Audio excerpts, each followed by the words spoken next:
Hey guys, welcome back to the channel. This is story about what if Naruto becomes brother of Pecky Jackson part 1. Before I start, please do support for more amazing content and comments for part 2. Do consider to subscribe my channel and share my video to your friends and check out the description as well. Let's start the video. Sally Jackson hummed as she walked up the steps of the New York Academy for Young Women. Her sweet On America uniform ruffled in the breeze. As she entered, she thought about the fact that the headmistresses of the school was letting her son learn at the all-girls school. Her dear childhood friend met her where she went through the door of the school by surprising her with a hug. She was wearing a light green dress with a simple touch of makeup. Her blonde hair trailed freely down her back as she held on to Sally. Miss Abigail was the headmistresses of the school and was glad to see her friend. "Sally dear, how was your day?" she inquired as they separated. "No problems at work today?" "I had a fine day today, Abigail," Sally answered. "In fact, my boss gave me the rest of this week and the next off with paid vacation time. He said that I need to spend more time with my boys and to relax a bit." Abigail frowned as she saw Sally's face fall. She had her suspicions that Sally's husband was beating her and was abusing her children, but could never get her friend to tell her anything. Sally would just wave it off and say that she was fine, but Abigail knew better. Tucking a strand of her blonde hair behind her ears, she wondered what she would say to her friend and the mother of the most sweetest little boy she had ever met. Many of her staff and the girls in the academy had a soft spot for the adopted son of Sally, and all of them thought of the boy as a little brother. Abigail smiled as she recalled when she had met the boy. It was her turn to host the girls' get-together, and Sally had been running late that night. She had just taken Percy to another boarding school and wasn't able to find a babysitter for her child. The walrus of a man she called a husband was out of town on a so-called meeting. So she had brought her 4-year-old son. The boy was kind and polite for a 4-year-old. His little blue eyes seemed to sparkle with some hidden secret that only he knew whenever he was happy or excited.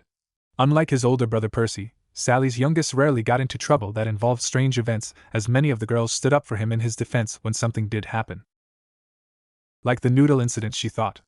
How in the world did it happen? She didn't want to know, considering that it involved the once proud members of the NYPD's and NYFD's honor.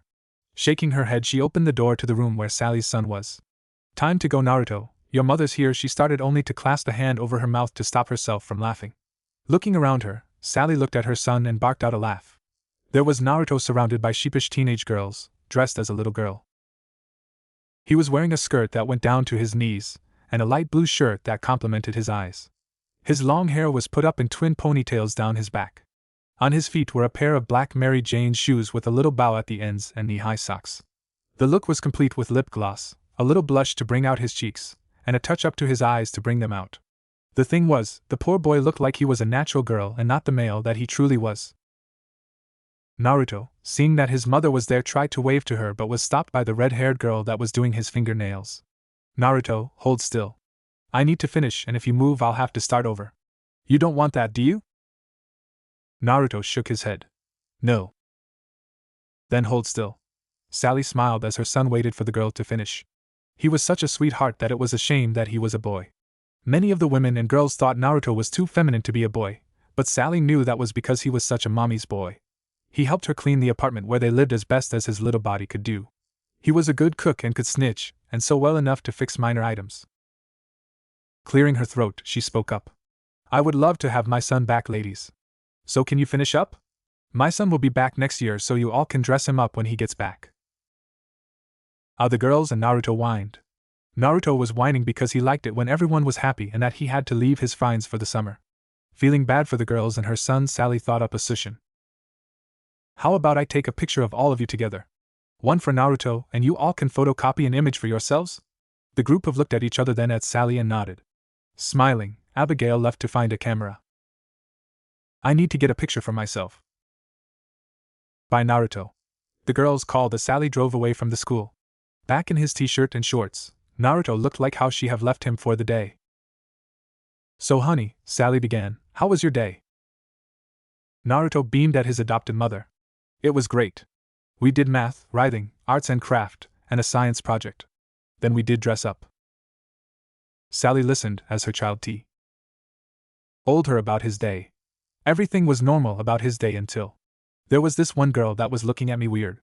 And she was flickering like the TV when then channel is set right. Sally's heart froze. "No, please no. Please let it, because he is a clear-sighted mortal like me. I don't know if I could bear it if he was like Percy. I don't want my children to be heroes and die. Perhaps you were seeing things, dear. It was around the time you take a nap, yes? Naruto thought it over. Maybe. He spoke softly. Sally reached over from her seat and gave her son a hug. Cheer up, honey. We're going to see your older brother when we get home, then the three of you are going to the beach. Wouldn't that be fun? Smiling at each other, they held on to each other for a few moments before she went back to driving. High above on empty Olympus, three ladies watched as their shared son share a moment with his adopted mother. They knew that they had to send him to camp, and when they did, all Hades would break loose as their so-called husbands freaked out. Until then, they waited as their plans for Naruto to come into effect. Until then, they waited. Sally watched as her two boys played in the surf of the ocean, thinking about how different her sons were from each other. Her biological son Percy had sea green eyes, black hair, a swimmer's build, and a poor luck with nearly anything to do with the school. At least this year he didn't cause me to pay several $1,000s to pay for damages. She mused as thought about the fact that he was expelled again. She giggled as she watched as Percy splashed his brother. The younger of the duo fell, and as Percy went to pick him up, Naruto tackled him into the sand. I win! Naruto cheered until his brother reached up and tickled his sides. Percy is so protective of his little brother, Sally thought as she shook her head to the boy's antics. It would kill him if he was separated from Naruto any time longer than necessary. I don't know if I could bear my eldest going to camp, as Naruto was looking forward to spending time with his brother. Biting her lip, Sally Jackson knew that she had to tell her sons, and that would break their hearts. I'll tell them at the campfire. Naruto finally was able to escape his brother's tickling and raced to the cabin to dry off. I'll beat you next time, he called out as he raced over the sand and beach grass, feeling happy and excited. I will beat him, Dadabeo, he thought as he neared the cabin. Not thinking, he opened the door to the building, only to be tackled by an orange Massachusetts. Gah! You stupid fox! Naruto yelled as he and the said fox tumbled head over end on the ground fighting. I won't forgive you this time. Naruto Jackson, what are you doing? Naruto looked up to see the angry eyes of his mother. She cocked an eyebrow. Well? Naruto, covered with dirt and sand, pointed to his side. It was Kyuubi's fault, Mom. He attacked me as soon as I opened the door and… Naruto, Sally began as she put her head into her hand. With her other she pointed at the fox. Kyuubi's a stuffed nine-tailed fox that you got for your birthday. He isn't alive and he reached your shoulders. You must have left him on the counter next to the door, and he fell on you.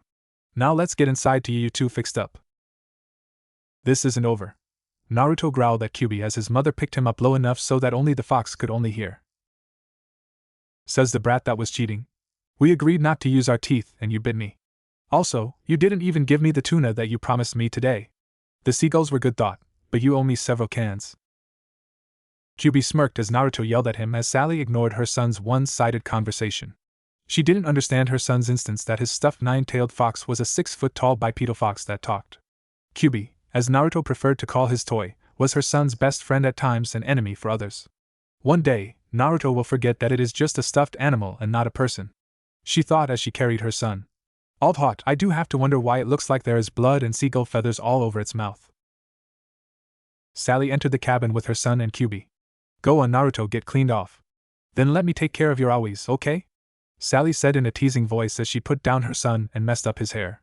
Naruto pouted and Sally resisted the urge to squeal at his cute face he made. Naruto raced off to get clean and Sally walked over to closet to get out the med and sewing kits. Hey Mom. Percy greeted his mother as he went over to the cooler, getting out a blue Gatorade. Where's Naruto? Taking a shower. I caught him fighting his stuffed fox again. One of these days it's going to be too damaged to fix and I will have to throw it away. Your brother will be so heartbroken and I do not know how he would take it. Sally sighed and turned to face Naruto's stuffed fox. Only to blink at the empty spot. Percy? Did you move Naruto's fox? It was on the counter just before you came in. No Mom, I didn't see it when I came in. Maybe Naruto took it. Sally nodded with Percy's answer. It was no big deal, as long as she fixed it up as well as her youngest it wasn't a big deal that it disappeared. After all, it didn't get up and walk away. Your adopted mother was going to patch me up without anesthetic again. Doesn't she know that being sewed up with a needle and thread hurts? Kyuubi said to Naruto while sitting outside the shower. You keep telling and I tried telling her that you need it, but she always says that foxes, especially nine-tailed ones, don't need it. Naruto replied to his friend. Kyuubi snorted. I hope she understands how I feel when she needed to stitched up without anesthetic. That will teach her. Hey! That's my mom, you know, and that would mean that something terrible would have to happen to her. Naruto scolded his friend. Kyuubi rolled its eyes. Whatever. Hey Naruto, you done yet? Percy asked as he came around the cabin. Almost. Naruto turned off the water and grabbed his towel. All done. Mom waiting for you and Kyuubi to get inside, Percy told his little brother as he stepped into the shower. Naruto nodded and ran off with Kyuubi draped over his shoulders, tails on the ground dragging.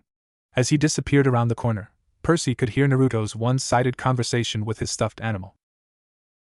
No, you cannot eat my brother even if he smells. What do you mean I'm weak? See here you.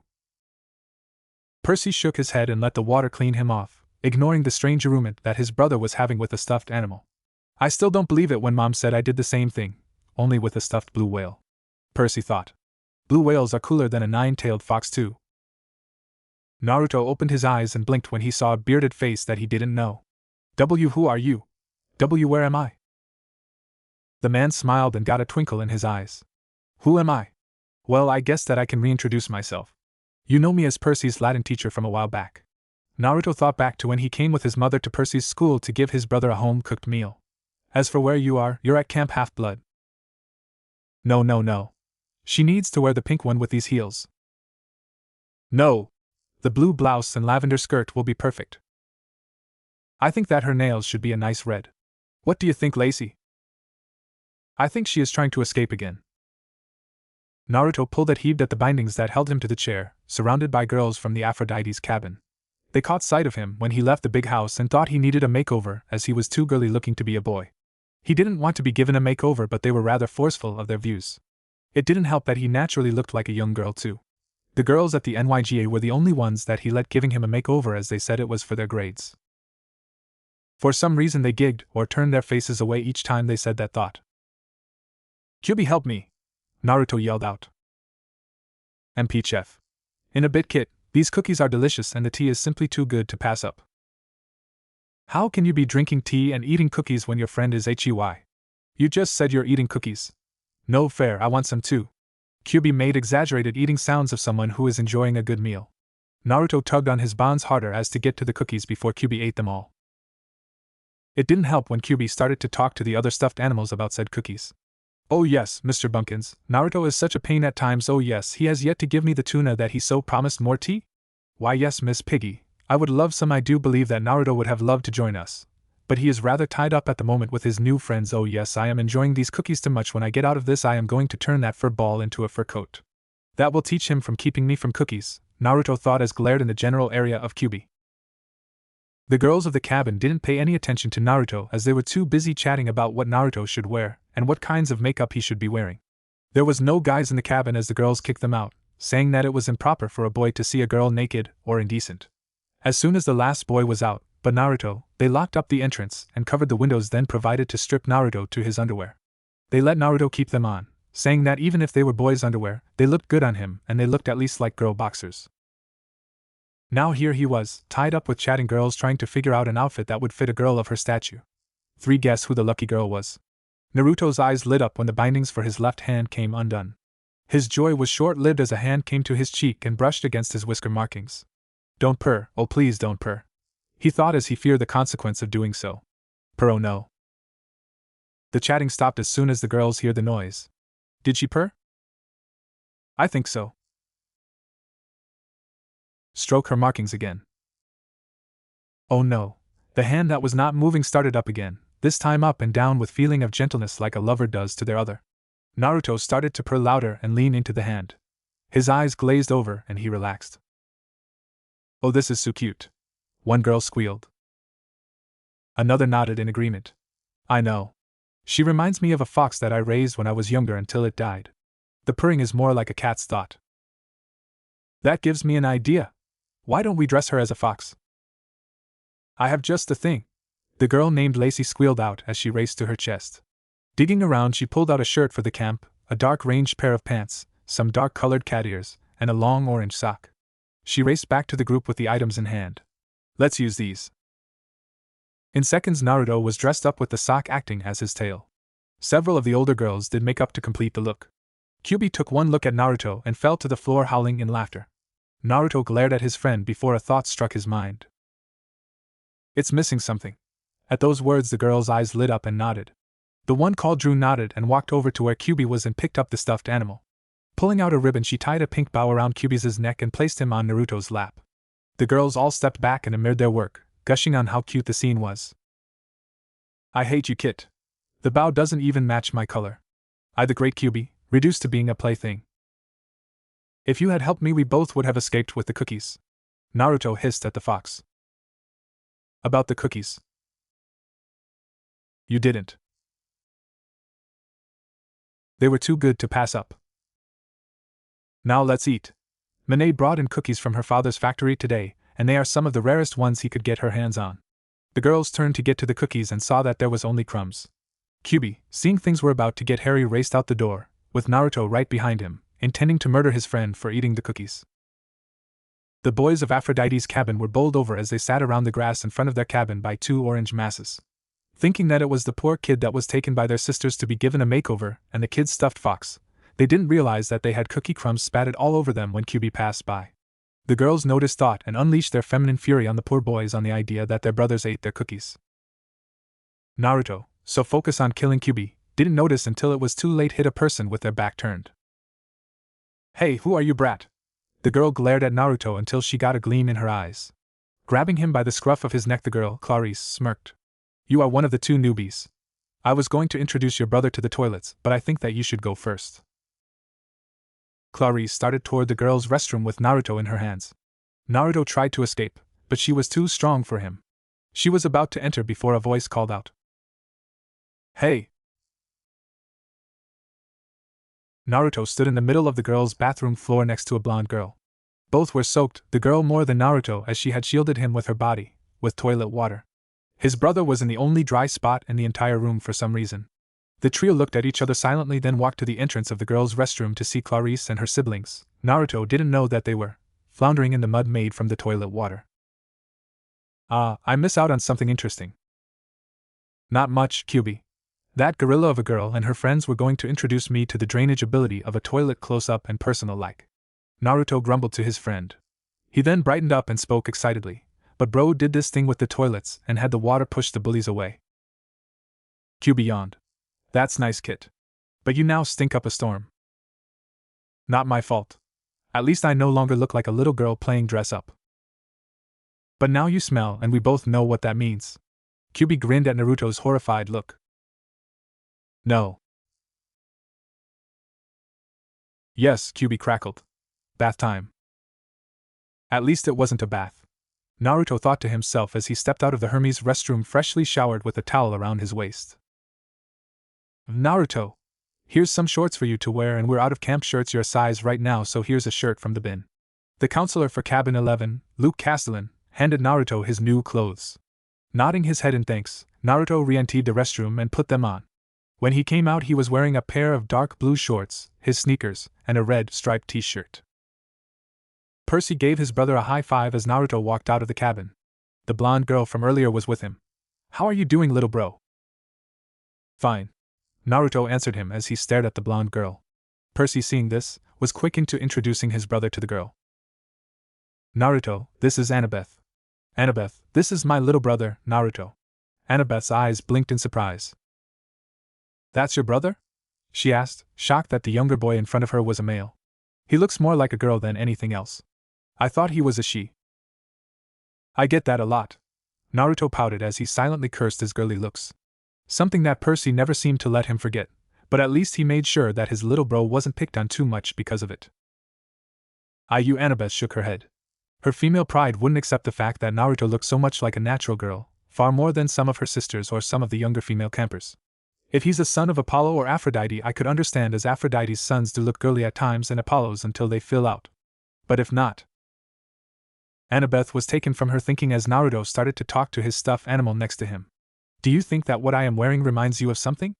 I don't know why, but it feels like I'm impersonating someone who wears the exact thing that I am wearing right now, with blonde hair as well, who talks to his best friend that no one can see isn't just a stuffed animal. So Naruto, do you have any idea who your godly parent is? Naruto looked at her strangely. Huh. I thought this place was just a camp. Annabeth shook her head. Well, yes, but this is a special camp for people like us. We're demigods and. What's a demigod? Naruto asked, genuine confusion. A demigod is a child born of a mortal and a god or goddess. Annabeth answered with a hint of something that Naruto could not identify. Humming, she looked Naruto over. Percy said that you were adopted, correct? Naruto nodded sadly with hurt feelings.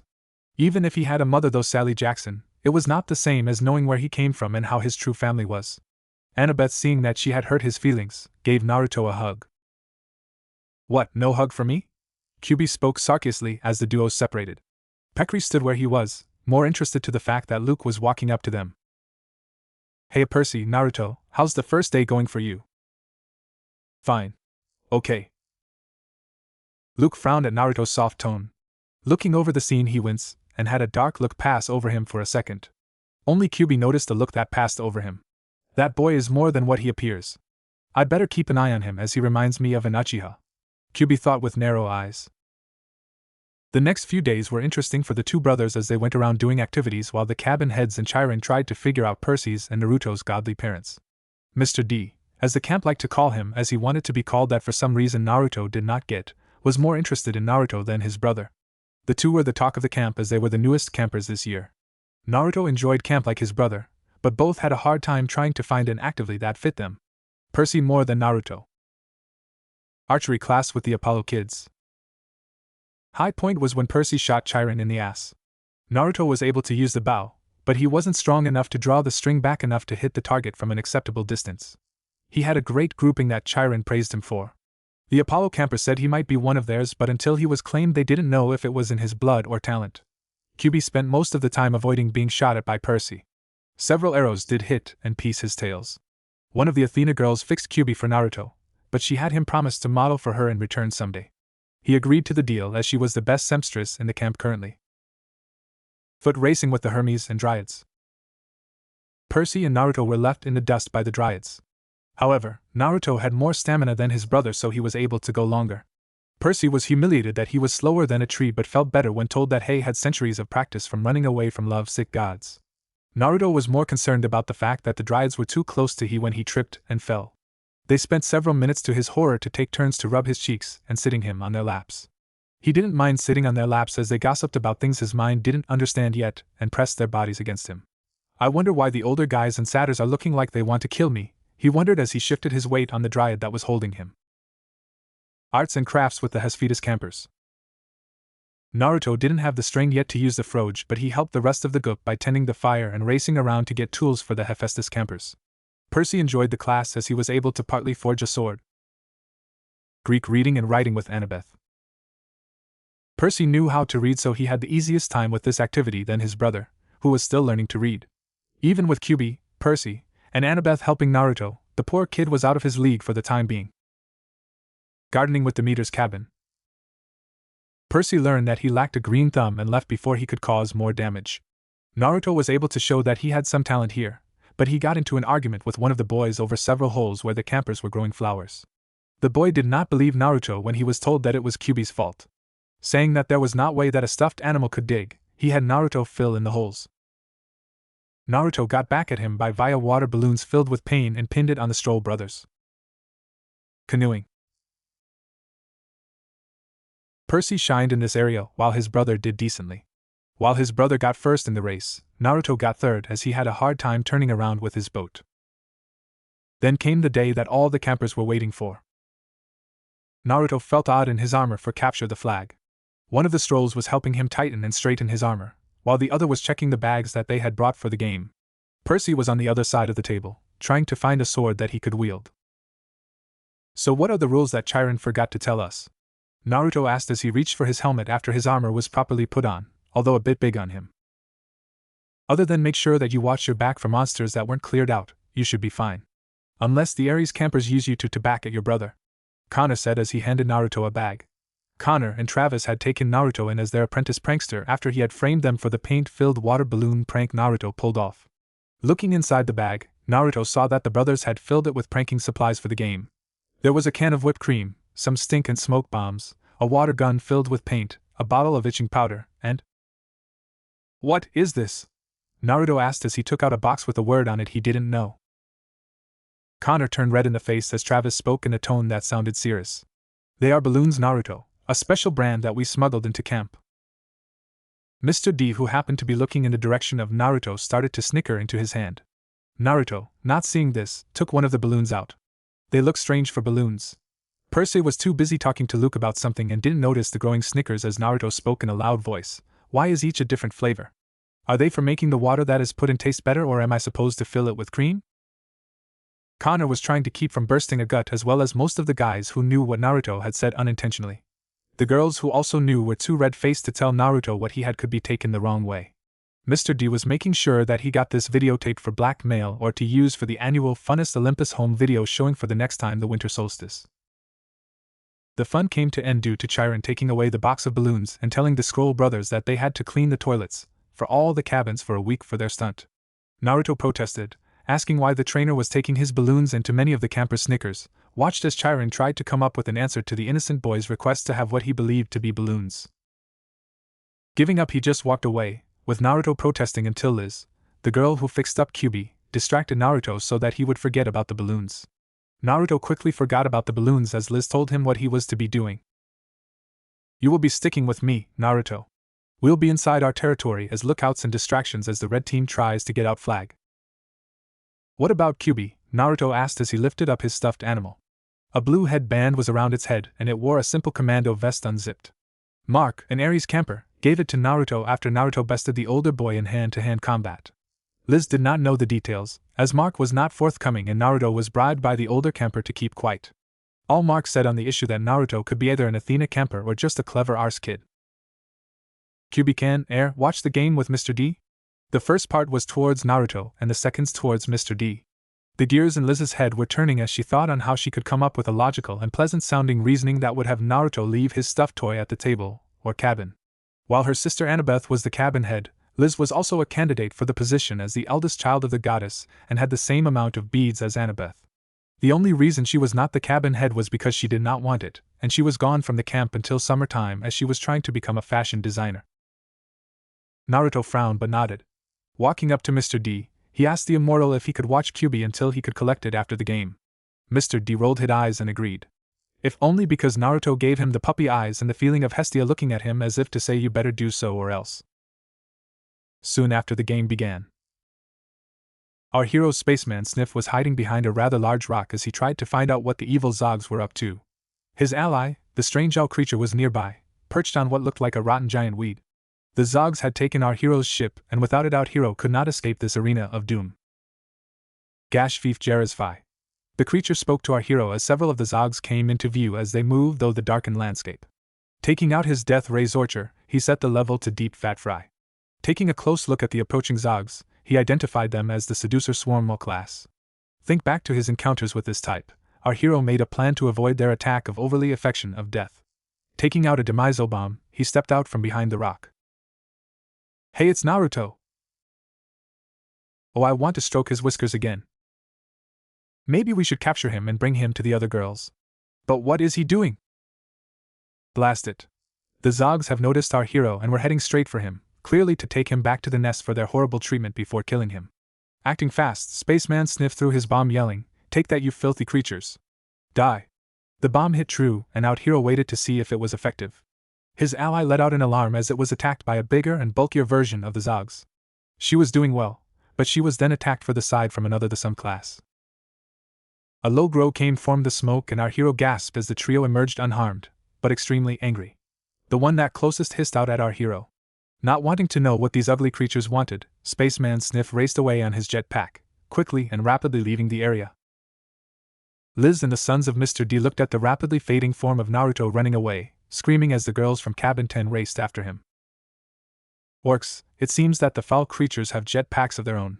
Our hero fires his weapon, only to find that it is only an irritant to his foes. Gasped order Spaceman Sniff. One of the creatures roared at our hero as he raced away. Taking a look at his inventory, our hero quickly mixed the experimental powder into his blaster. Taking aim, he fired and to his satiation, one of the creatures went down. Arg! That little brat, if he wasn't so cute I would skin him alive! Yelled Aphrodite's daughter number 1 as she rolled on the ground trying to relive the itching and stink. Her sisters quickly hide behind a tree to avoid being hit. I think that maybe I should use my charm speak, grumbled girl number 2 as Naruto took pop shots with his water gun. She quickly hit the ground and rolled as a paint-filled water balloon broke over her head. Growling, she came up with a plan. Telling her fellow sister next to her the plan, as their fallen member was out of it, they split up. Spaceman Sniff waited for the last 2 Zogs to show themselves as their fallen comrade was either dying or just faking its actions. Acting quickly, he raced around the rock to attack the survivors. Gadfa! Yelled one of the Zogs as it captured our hero in its arms. The other appeared quickly, drawn in by its fellow Zogs' cries of victory. They quickly took our hero's weapon and started to attack our hero by using their evil Zog seductions. Our hero must stay strong. What is he talking about? I have no idea, but I think that revenge is in order. Hold him still as I use my talent to make him surrender and follow us. Well, hurry up, he's starting to kick harder. Spaceman Sniff will never surrender, you evil hags, Naruto yelled as he struggled against the far stronger girl. He did not. He did. I think that he should be proper punished. Reaching out, daughter number 3 stroked his cheeks, causing Naruto to start purring. Grinning, she reached out and pinched Naruto's cheeks. Oh wow! Naruto cried as she pulled. Looking at him dead in the eyes, she asked with a smile and twinkle in her eyes, I will let go if you promise to apologize for calling us hags. Naruto tried to shake his head, as Spaceman Sniff would never surrender, but the second girl pinched his butt and he cried out in pain. The girl let go and slowly started to rub the area to calm the pain.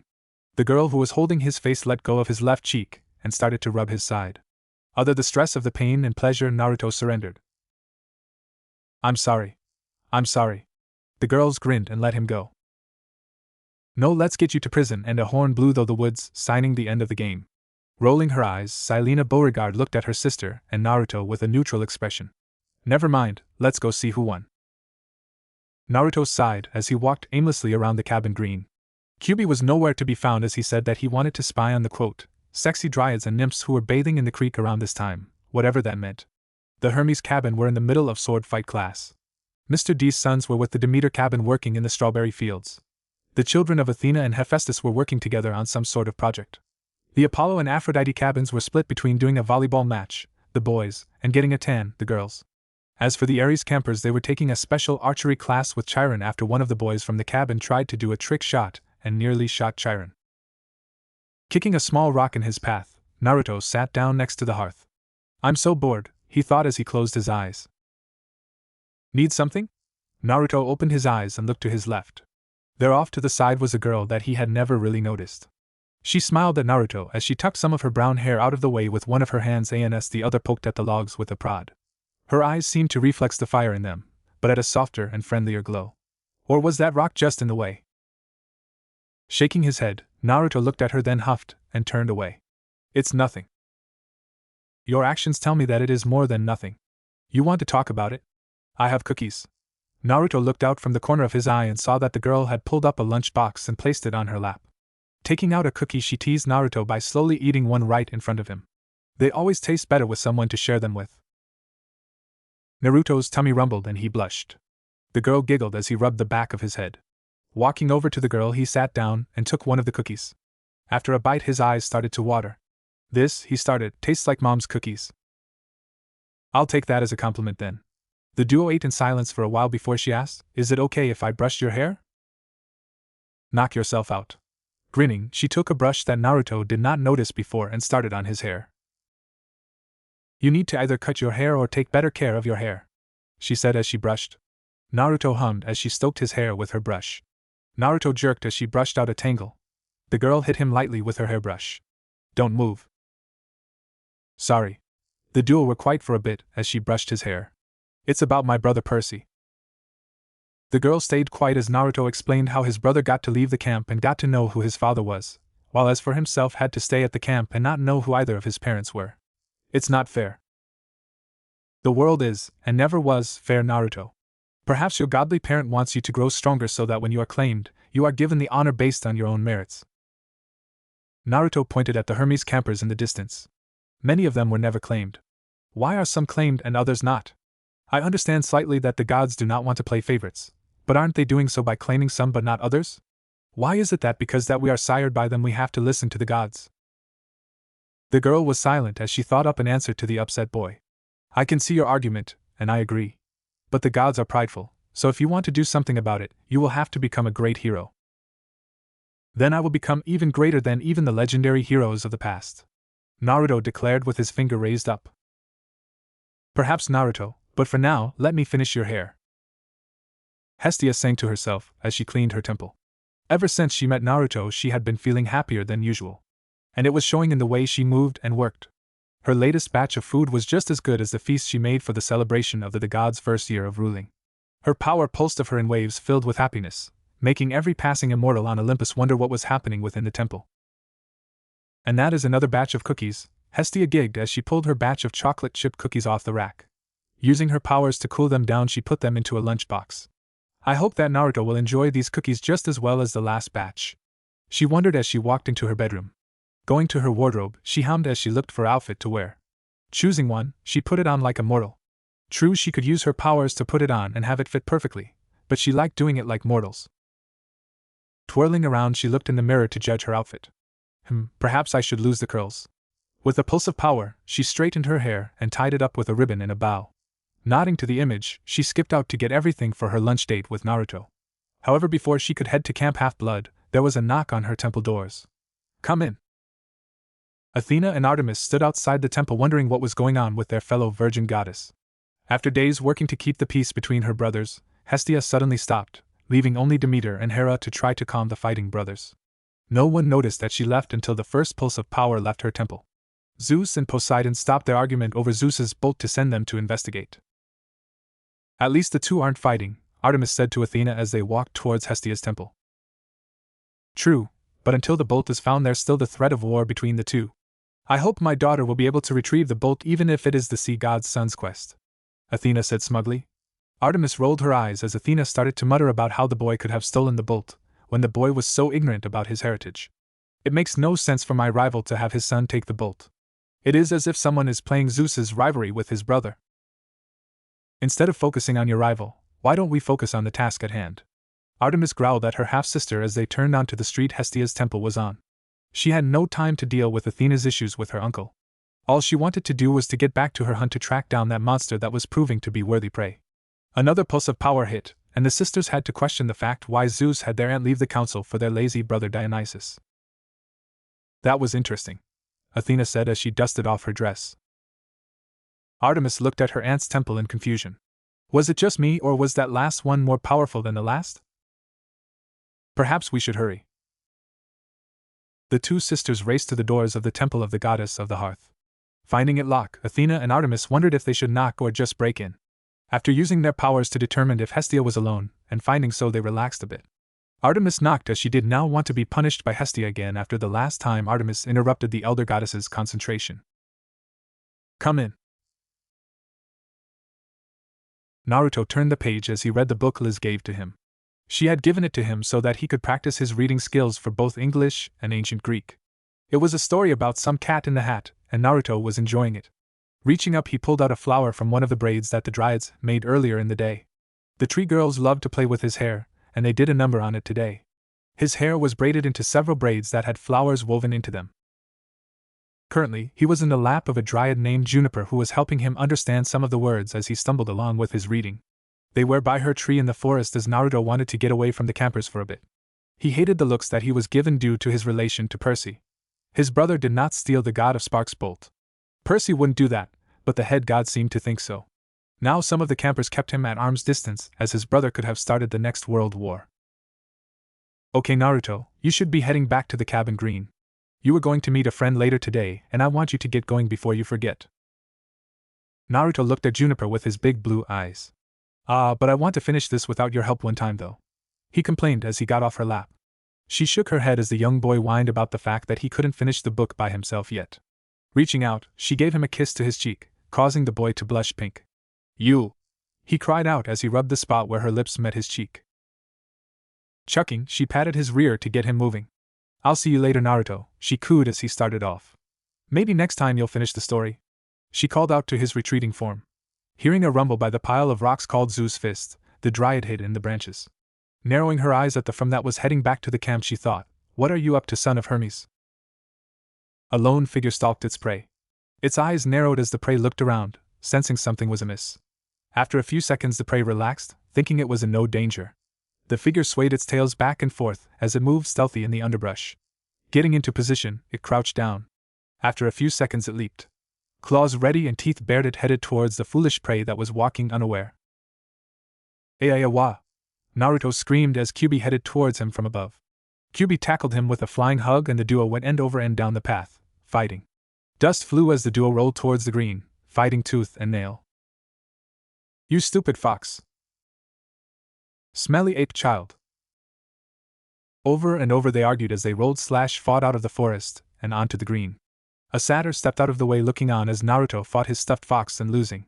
That kid has issues, he said as he went on his way towards the stables. Several campers watched as Naruto and his fox fought and rolled head over head through the green. I will win as I am the most powerful and the best looking fox there is, Kyuubi proclaimed as the duo heading towards the hearth, using one of its tails to sucker hit Naruto in the gut. I will not lose to a 9-tailed flea bag, Naruto roared as he slugged Kyuubi in the eye. They rolled past the hearth, ignoring the flash signing the arrival of two goddesses. Hestia and Artemis could only look as Naruto and Kyuubi rolled/fought towards hearth. That is Naruto? Artemis asked Hestia as the duo stopped fighting, with the stuffed animal pinning Naruto down while Naruto choked it with his hands. Yes, Hestia answered her niece as she looked at the scene with wonder. Naruto, hearing her voice, looked up. What are you doing? Help me fight this miserable little rug owl that hurt. No, I am not cheating, you idiot. What did you say to me? The two goddesses looked on as the boy and the stuffed animal continued to fight. Having enough, Hestia separated the duo. That is enough. Naruto, you are being rude to your friend. Hestia chilled the boy once she got him and Kyuubi sitting down. Kyuubi started it, Naruto complained, then glared at the stuffed 9-tailed fox. Kyuubi is not the one in trouble, Naruto. You are, so you are going to come with me and Artie here. Artemis glared at the use of her brother's nickname for her, and we are going to have a nice meal. Taking his silence as acceptance, Hestia started towards the beach, Artemis right behind her. Naruto looked at Kyuubi one last time. Why is it all the girls take your side? Artemis looked at the blonde-haired boy as he ate one of Hestia's cookies, her own still in her hands. Hestia was lying on her side on the sand on the other side of Naruto, head held up with one arm. The other was playing with Naruto's hair. Here was no one on the beach as Hestia had used her power to make sure that the trio would be left alone. Naruto seemed to be happy to be spending time with the goddess, even if he didn't know he was in the presence of the goddess of the hearth and the goddess of the hunt. Looking him over, Artemis noticed that the boy was too girly looking. If it wasn't for Hestia telling her about Naruto, she would have tried to recruit him. Well, I still could, she mused as she looked him over. He would have to agree to become a girl, but he is so cute as a boy. Those big blue/sapphire eyes, so innocent to the wood, and the aura that he has. If Aphrodite heard my thoughts, she wouldn't let me hear the end of it. But his whiskers are so cute, I want to touch them. Reaching out, the goddess of the hunt's hand rubbed Naruto's cheeks. Naruto, not expecting this, let out a purr of pleasure. Artemis's and Hestia's eyes widened in surprise. Naruto, realizing that his secret was discovered again, paled as Artemis let out a feminine giggle and grinned brightly as she looked at him with wonder and a teasing look to her eyes. Hestia was also looking at him. However, unlike Artemis, this was a glare of mock anger and hurt. Naruto scampered back as the two goddesses rose up and towered over him. Oh, Naruto, said boy gulped as Hestia's voice rang out. You didn't tell me that you purred. You need to be punished properly. What do you think, Artie? I agree. He should have shared his little secret. Artemis grinned as she looked down at the scared boy. In fact, he should be glad to let us pet him. I concur. With that, the two goddesses pounced on Naruto. Athena walked through her temple as her mind raced through the information that Hestia gave her and her half-sister. She had heard of Naruto via her daughters, but at the time she ignored them as she was busy with finding the bolt. Now she was curious about the brother of the sea spawned. Grabbing a pad of paper and a pen, she sat down and wrote what Hestia had said about Naruto. Flashback. Athena, Artemis. Hestia spoke as she looked at her fellow virgin goddesses. They were all sitting around Hestia's dining table and Hestia was uneasy. She wanted to make sure that she was on time to see Naruto again today, and it was getting close to the time they were going to meet up. Is something the matter? Artemis looked at her aunt. You were releasing a lot of power, Hestia, and we were sent to make sure that nothing was wrong. Artemis watched as Hestia sighed with relief. No, nothing is wrong, she trailed off as she started to worry about how she was going to explain why she was happy. Athena frowned as Hestia trailed off. Is it about the argument about the bolt? Poseidon's child has been given a quest to find it. No, it's not about the bolt. Then what? Hestia sighed at Artemis' question.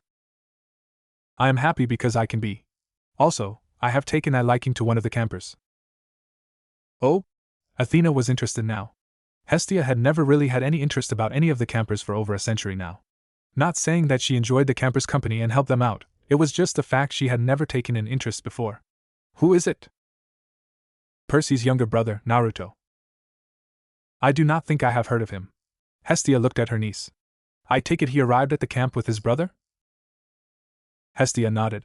Yes, and he is a cutie. Many of the girl campers have taken a shine to him as he is such a little brother type. She giggled. I find him to be charming, innocent, energetic, outgoing, and handsome.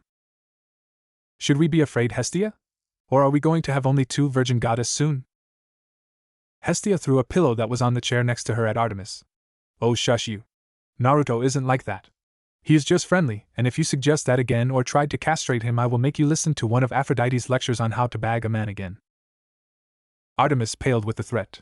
Meekly, as Hestia had a dark and evil aura around her, Athena asked, what does he look like? Conjuring an image at the center of the table, she showed them. See for yourselves. End flashback. Athena looked at what she had put down and frowned. Hestia was unclear on who she thought was his godly parent, as Naruto displayed skills that supported multiple gods. There was also the fact he was adopted, and when she pulled his file from the orphanage, all the papers said was that he was found on the street as a newborn. Which means that he most likely was a child of a goddess or was kidnapped by a monster. Athena looked at the image that she had her daughter send her of Naruto. His blue eyes and blonde hair could be from Hermes, Apollo, or herself, but she knew that he was not her child. His whiskers were interesting birthmarks, and she toyed with the idea that he was related to Pan, but dissipated the thought of it. One message waiting. Her eyes darted towards the water fountain that she used when conducting iams. Walking quickly, she flicked a coin for the goddess of rainbows. Dionysus's face appeared, and the god looked at the goddess. Ah, Athena, got my message, I see. What is it, Dionysus? You aren't one for social calls. Looking at her youngest half-brother with the calculating gray eyes, she flicked her hair around her shoulders. I have work to do. Do you know of Peter Johnson's brother, Menma? Dionysus asked. It took her a few moments to figure out who he was talking about. Yes. Good. Dionysus gulped down a soda. Burping, he looked at the older goddess. Then I will make this quick. The brat has been asking me about his brother and similar questions about the quest. As we both know, we immortals cannot interfere due to the laws, but to get him to stop I had to promise him that I would see what I would do. Athena crossed her arms over her chest. So you called me? Why? Because for one, you are not anywhere in the West right now, making it unlikely you would be the god that has turned. Dionysus took a sip from the can. Also, you will be able to hold one over your rival if you help his son. I will do what I can on one condition. I'm listening. I want you to spy on Naruto for me. Dionysus' eyes narrowed and he leaned back. Why? Athena looked at Dionysus in the eyes and said nothing. Dionysus backed down by looking away. Fine, I will report to you weekly about the brat if you can give aid to his brother, Grover, and your daughter. Agreed? Agreed. QB rested in the middle of the Hermes cabin under the window. QB enjoyed the spot as the sunlight hit just right. When the cabin was empty, it was rather cozy, if not cluttered. Hearing a noise in one of the corners of the room, QB jumped up to the rafters and stealthily went over to the area. Are you sure about this? If the gods found out, a boy's voice. Why should you care? They have done nothing for us, and with the Titans rising we have the chance to overthrow them and start a new age. Another boy's voice. You are right. My father won't ever claim me. Even if he the god of... Don't use his title. That god is a pawn right now, a bit unknowingly. The only godly immortals you can trust right now are several of the minor ones. If you are with us, meet us at QB sneezed. Is someone there? Search the cabin. Find whoever it was and bring them to me. I will use my power to make them forget if they are on the god's side. If they are against them, it is no importance, as the secret will be safe. A girl's voice rang out. Several footsteps were heard and QB ducked into the shadows. Why aren't we going to kill whoever it is? because that would bring the attention of the traveler to us. If blood was drawn in his cabin, the whole rebellion would be in jeopardy. Kyubi's eyes widened as it felt itself fall. A girl walked over to it and picked it up. Isn't this Naruto's stuffed animal? The boys growled at his name. Yeah, that's his. That girly boy is outright doing something. Why you girls seem to like him is beyond me. Slap, Naruto is a better boy than you, Jerry. He has manners and is going to become a hottie when he grows up. TSK. That weakling is nothing. If you like him so much, why is it you haven't made a claim on him yet? You could use your magic to make him your slave or something. And lose his cuteness that screams, hold me, I'm weak and innocent. No, I want him to keep his innocence so I can train him to serve us females. That girl is crazy, Kyubi thought as the girl went on about how she would train Naruto. Hopefully Naruto will escape her claws. I do not want my power to be controlled by anyone, and if my container is a pet/slave of girls, then his masters are my masters. Naruto chuckled darkly as he filled up a water balloon. After filling it up, he quickly took out several more and started to fill them up as well. Naruto and Kyubi were having a water balloon fight and he was determined to win. I wish that the other campers could get along, he thought as his thoughts went back to the day before. But before he went too far down memory lane, he stopped himself. I need to focus. Kyubi will not win this time. What's you doing? Yeah! Naruto screamed and jumped into the air. Matthew gave a low whistle in praise as Naruto cleared 3 feet easily. As soon as he was sure that his heart wasn't going to come out of his chest, Naruto glared at the son of Athena. Matthew gulped as he noticed the water balloon in Naruto's hands, ready to be thrown in a moment's notice. Hey Naruto, you aren't mad, right? Well, you see, Matthew stumbled over his words as Naruto's eyes hardened. By the gods, whoever his immortal parent is, he must have inherited their glare. He thought as Naruto's glare bore on him. What is it? I'm in the middle of something here. Naruto growled as he considered whether or not to soak the older boy, or to get back at him by via prank. He had yet to try to prank the Athena campers due to their blasted intelligence and smarts. Also, most of them gave him no reason to prank them, other than the whole standoff that he didn't care for. Thought it would be a great way to get stronger as the Hermes cabin prank kings have yet to breach their walls. Liz wants to see you later when you have the time. Something about measuring you to make sure that she makes the right sizes or something. Naruto nodded when Matthew finished telling him what he came for. Oh, you have yet to answer my question. What are you doing? I'm having a water balloon fight with Kyubi, Naruto stated proudly. Isn't that a bit one-sided? Matthew deadpanned as Kyubi was only a stuffed animal. Naruto should win unless he was planning to soak himself. Naruto tilted his head and stared at Matthew with a quizzed look. Never mind. Forget I asked? Kyubi sat on a rock waiting for Naruto to come so they could start the game. As he waited, he thought about how he could explain to the boy what he heard and who said it. That is brat too trusting at times. If we were still in Konohagakure, the brat wouldn't be so carefree and happy. Those so-called followers of the Will of Fire would be trying to either kill him, or make him kill himself to get away from it all. Only because he contains my power. Should I tell him that I was the one to kill his parents, and his twin sister is in the hands of the man that set me on the village? Kyubi looked up into the sky, and closed its eyes.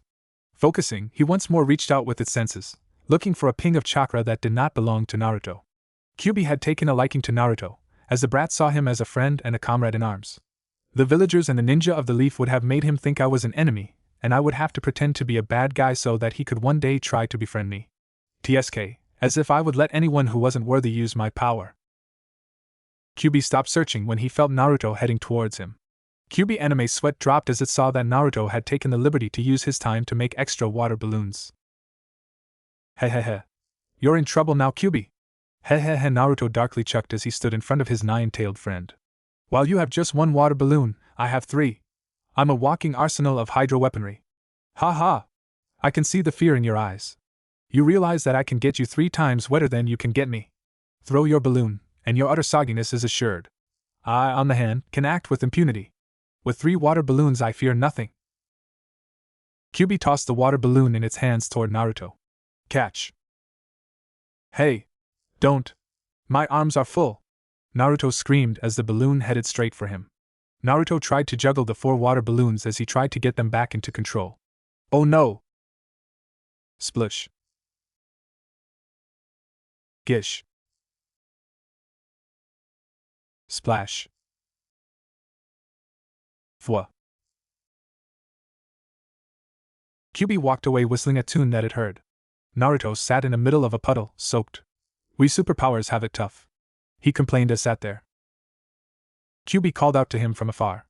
Maybe you should stock up on brains instead. Naruto raced after his friend, intending to maim the nine-tailed fox while said fox raced away laughing. Hey Naruto, what happened to you? Liz asked as she looked at the soaked form Naruto, who she had met by the door of the Hermes cabin. Luke was holding his balls and on the floor of the cabin for some reason that Naruto could not figure out. Naruto gave her no reply and she sighed. In any case, why don't you go get your swim trunks on? We're having a barbecue for lunch today later. Okay. But what's with Luke? Liz looked at the in pain form of the head counselor with a look that Naruto knew that girls gave when they were upset about something. Oh, him? He's fine, she said as she waved it off. Luke just curled farther into a ball as the girl's gray eyes did the Athena glare. Looking back at Naruto, she changed the subject. So, met me in front of my cabin after you get dressed so I can measure you and afterwards we can go, fine by you? Good. With a fine look at the down form of Luke, Liz stormed off with a humph. Luke looked at Naruto as the door closed behind her. Is she gone? Yeah, why? What happened? Kid, let me tell you something that I learned after all my years of my mortal life. Never ever, ever, get on a female's bad side. Huh. Let's leave it at that. Can you run and get me an ice pack, Ethan? Thanks. Luke moaned. This is it, the time where our hero is claimed. How, you may ask, will he be claimed? If you all paid any attention to the way the plot is going. Kyubi, what are you going on about? Naruto, stop twitching, I need you to hold still. You will notice that I, the author of this amazing, or pathetic human story, had been giving you a lack of information. In Chapter 1 I have stated that 3 goddesses all have plans for the naked ape. I will turn you into a rug, Kyubi. Yeah, hear me, a rug? Naruto Jackson. If you don't hold still and stay quiet until I am done, I will make sure that there will be no more cookies for you until the summer's end. But I have never the once stated that they knew of each other's plans for their said son. In any case, they will soon know, as Naruto will face the perils of being wooed by the opposite sex. His mortal enemy, so seeks to claim him as her own, shall enact her plans to enslave the poor innocents. What's the male version of a maiden anyway? Still a maiden, or just an idiot that does know what his tool is used for? In any case, be prepared for the next chapter of Naruto, Son of the Queens. This story is fiction and events, and said story must not be attempted in real life, as none of you have any sort of mythical powers or beings to save you. This tale is copyright protected by international law and by the site. All material belongs to the respected authors, to the wood of Naruto and Percy Jackson. So sit back, turn down the lights, and start reading. I wish I knew who he was talking to. There's nobody else here other than me and Liz. And what's this about 3 goddesses anyway? Dang blasted shish kebab fairies. I want to know more. I am not a maiden. Do I look like a girl to you? Also, will Naruto be able to survive Artemis's cooking? See in a future chapter that shall not be given to make you all suffer.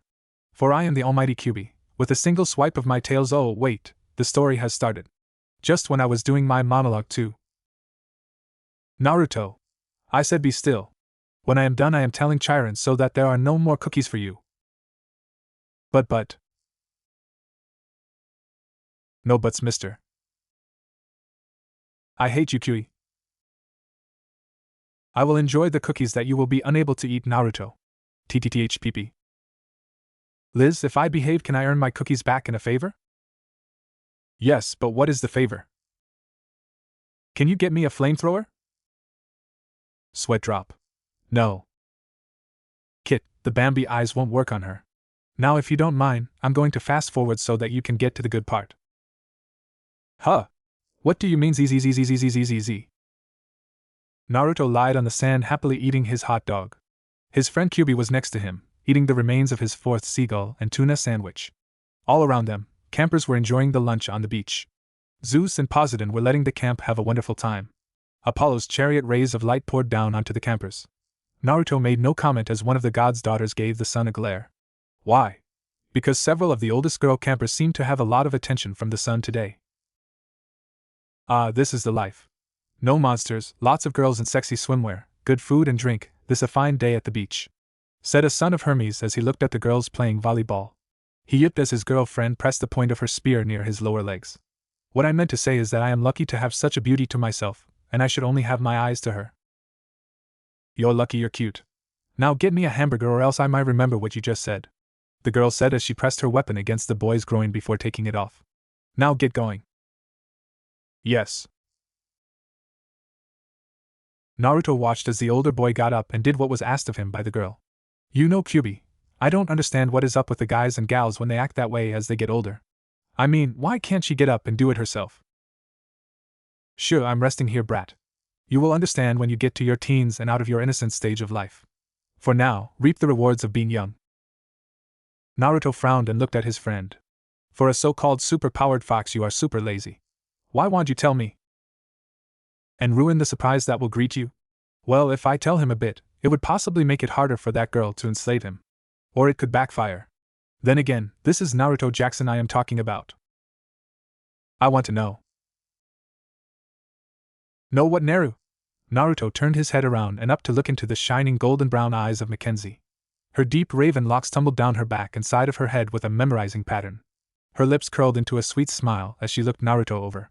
Her hand raised up and moved some of her hair behind her ear and she leaned forward towards Naruto. You can ask me if you want. I don't think Kyubi is interested to tell you the answers that you seek. Kyubi's eyes narrowed at the girl as Naruto repeated his question and Kyubi's answer to her. She raised a manicured fingernail to her chin and gave Naruto a look. Kyubi's right, Naruto, about you being too young. However, I could tell you at a later date if you want. Is that okay with you? Pinky promise? Naruto asked, his face covered by her shadow. I promise. She raised her other hand and connected her pinky with Naruto's. Giving Naruto a wink, she asked, Can you help me with something? Sure, what is it?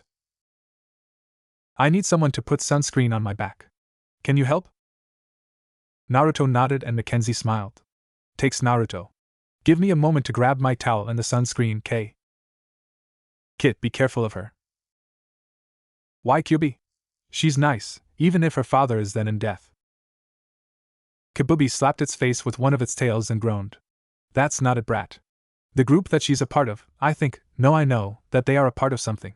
Something big is going to happen, Naruto, and you need to keep your guard up.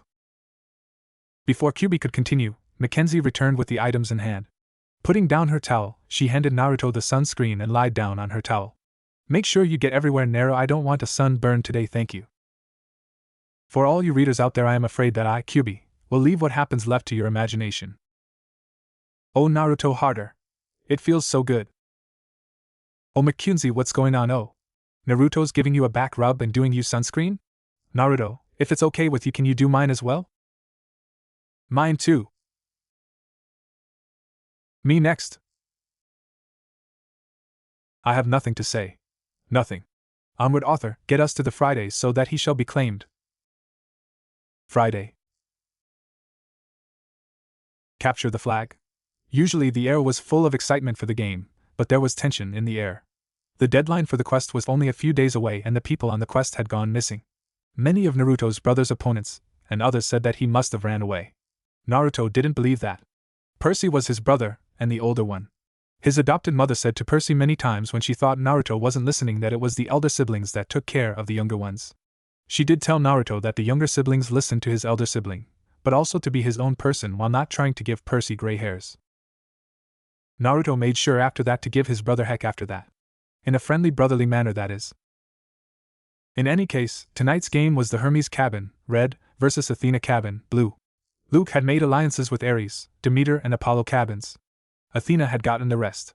Liz was the substitute head of the cabin as her sister was on the quest, and had shown that she was a daughter of the war goddess of strategy by getting the daughters of the love goddess to play seriously in tonight's match. Something that had gotten the envy of many of the campers, as the cabin of the love goddess usually sat out during the games unless against the hunters of Artemis. Side note, tell Artemis that she should probably change her name if the hunt comes, as I am unsure what the goddess Artemis will think of a demigod having her name. Naruto thought as he put on his colors and armor. He shuddered as the females on the other team gave him a look that sent him into fight or flight mode, as Chiron described it. The girls that he helped at the beach also had pink to their cheeks and only increased as Naruto asked if they were okay.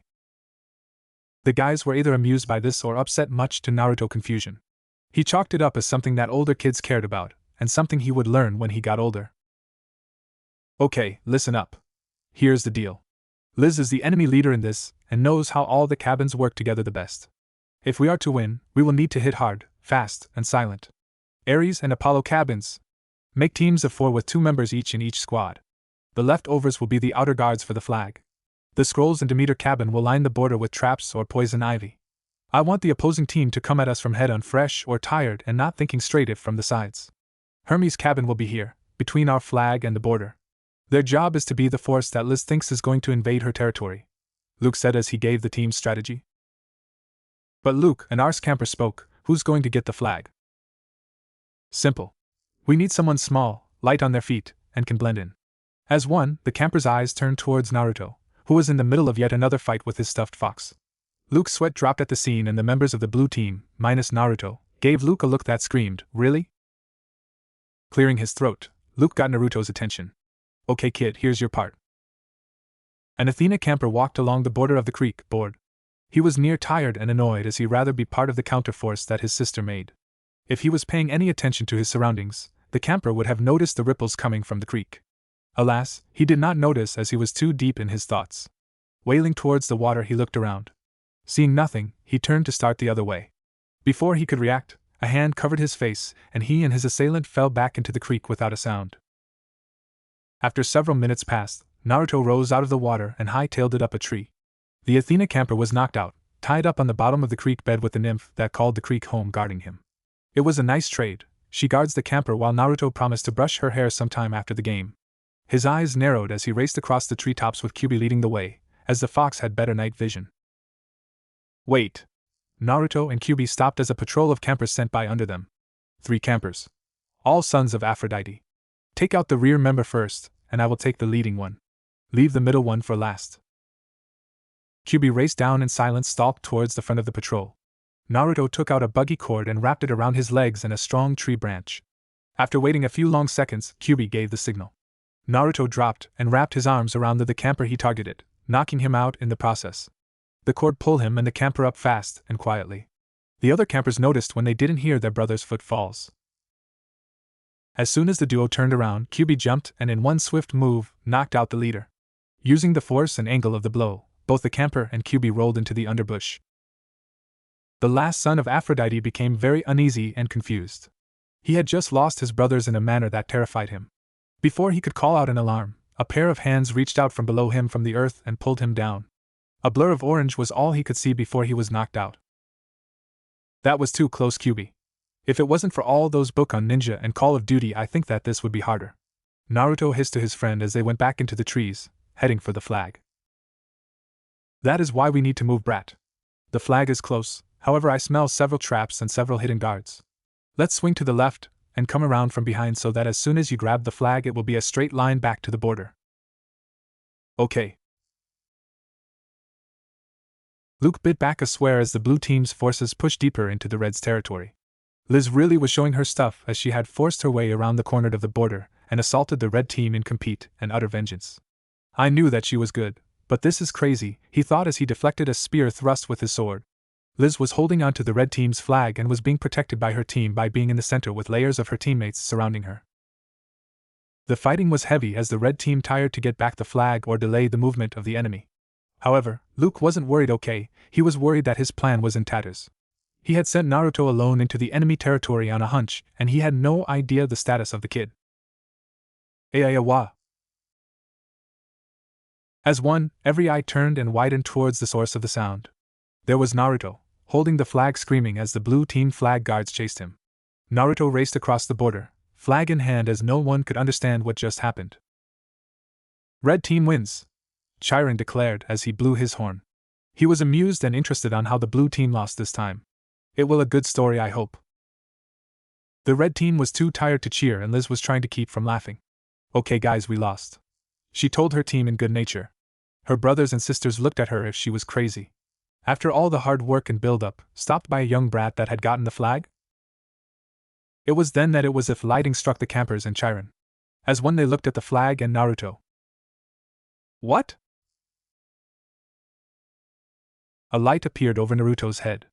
As one, everyone waited to see who Naruto's godly parent was. Every jaw dropped and Chiron was barely able to get out the words. All hail Naruto, son of Hera, Persephone, and Amphitrite. Hail the son of the queens. All hail Naruto, son of Hera, Persephone, and Amphitrite. Hail the son of the queens, Chiron declared. There was a hush as everyone stared at the banner and the lights over Naruto. Then Cryan fainted from the stress of everything that was happening. Mr. D was looking like he always knew the universe was out to get him, and this proved it. The campers started to talk in hushed tones, some with a bit of anger, others with pity. So we got another claimed at. This time by the king's wives. Shit, they're going to blow their heads off. You think? Persephone and Amphitrite have had demigods before, but Hera has never had any. She is the goddess of marriage, and her husband is the one to have affairs, not her. I wonder what kind of demigod abilities he'll have. Oh, this means that he isn't related to anyone here. I wonder if they will object to their son being mine, our pet? Great, now we have a new celerity. Well, at least the cabin is reduced by 1. If only we could expand and increase the total carrying capacity of the cabin as well. Can I eat him? Kyuubi asked Naruto as the fox looked at the downed trainer of heroes with a gleam in its eyes. Naruto snapped his head towards the fox, trying not to hear the whispers all around him. No! I wanted to know what human horse tasted like. I have tried human and I have tried horse, but never both at once. Cavalry doesn't count, too much time separating the armor, and I don't like eating human. Too easy to kill. Even if you have no teeth, claws, scales, feathers, poison, hoofs, fur, or... I get the idea, Kyuubi. More like the animal kingdom version of fast food if you ask a large or medium-sized predator kid. Kyuubi! What? Asked the fox, acting like it hadn't heard Naruto until now. Naruto rolled his eyes and looked up at the lights over his head. He found the patterns of the three hitting each other, and each trying to get over the center of his head interesting. Unbidden, an old memory rose from the back of his mind. It wasn't clear, but he could make out a red eye with 3 commas encircling the iris.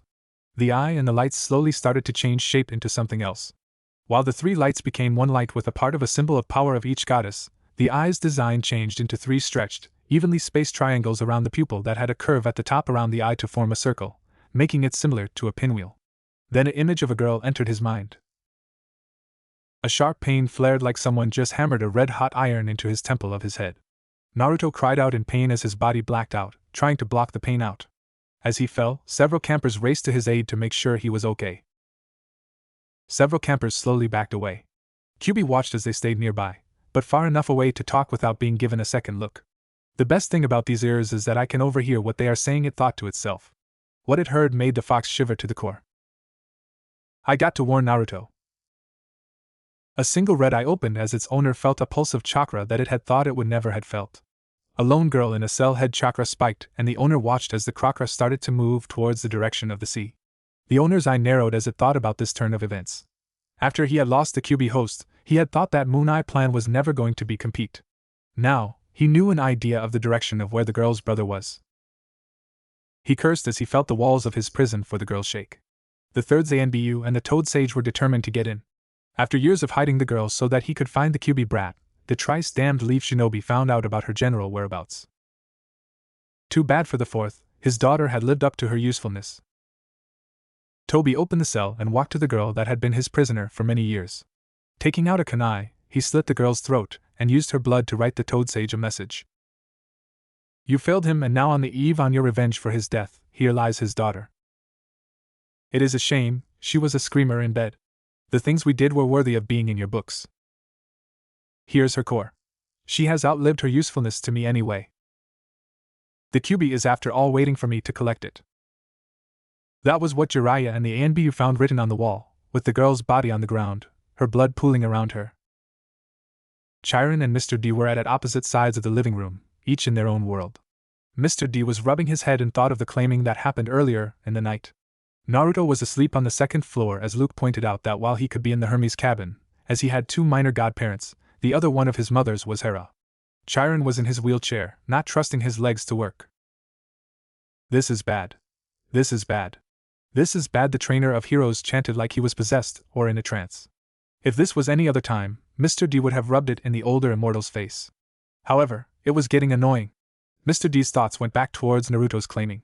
Persephone and Amphitrite have had demigods before, but Persephone had kids during her time away from Hades with Demeter's influence, and Amphitrite had them usually if she fell for a young stud that treated her like a jewel and after a major argument with her husband.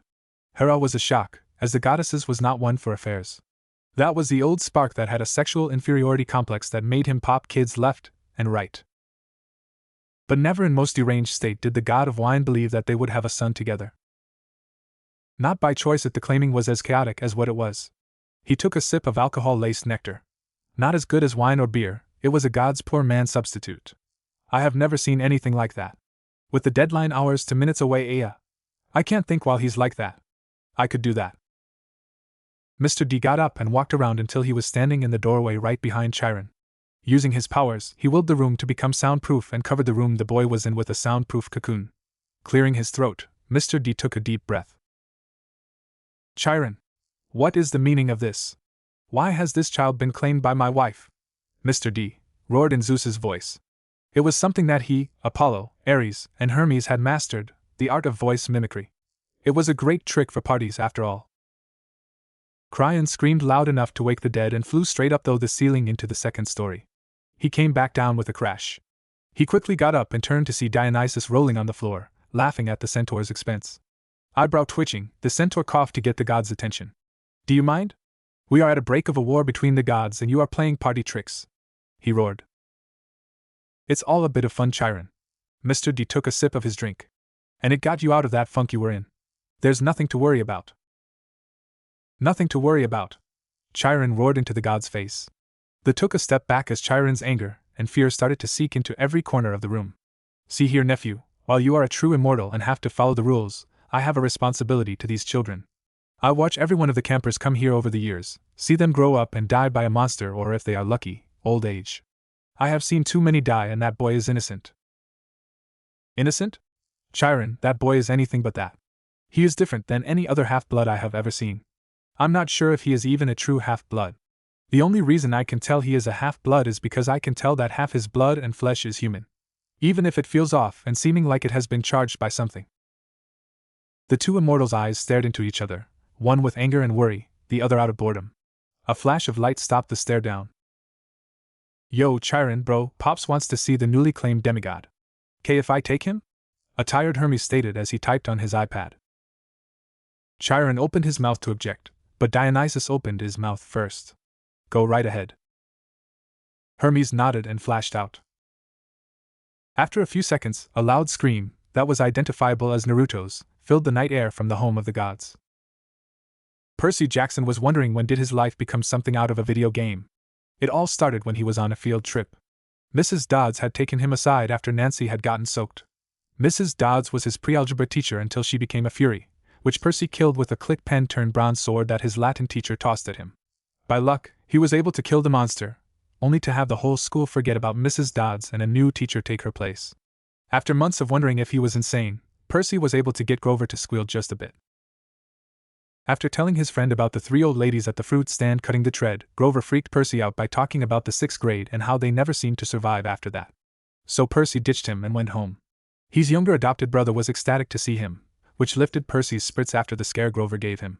Smelly Gabe tried to stop the breach trip that Sally planned, but she was able to convince him that everything would be okay. As if. In the middle of the night, Grover was at the beach, pounding on the door. Naruto was asleep and Percy was stuck carrying him to the car as his mother was scared. Grover, who happened to be half goat, was no help at all.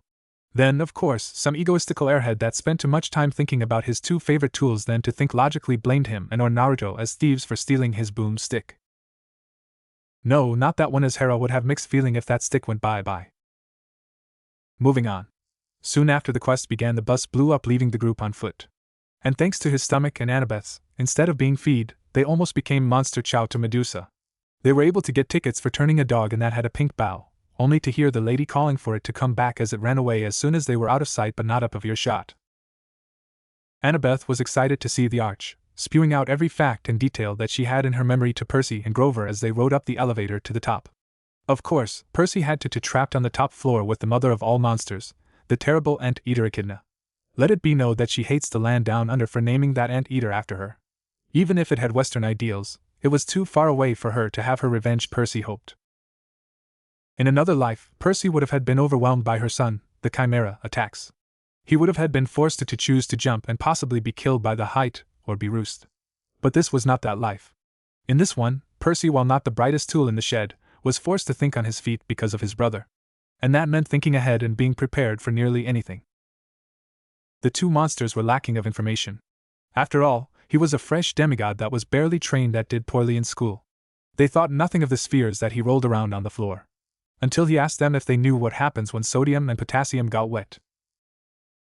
They were blown away with the fact that when wet, they react violently when gotten wet.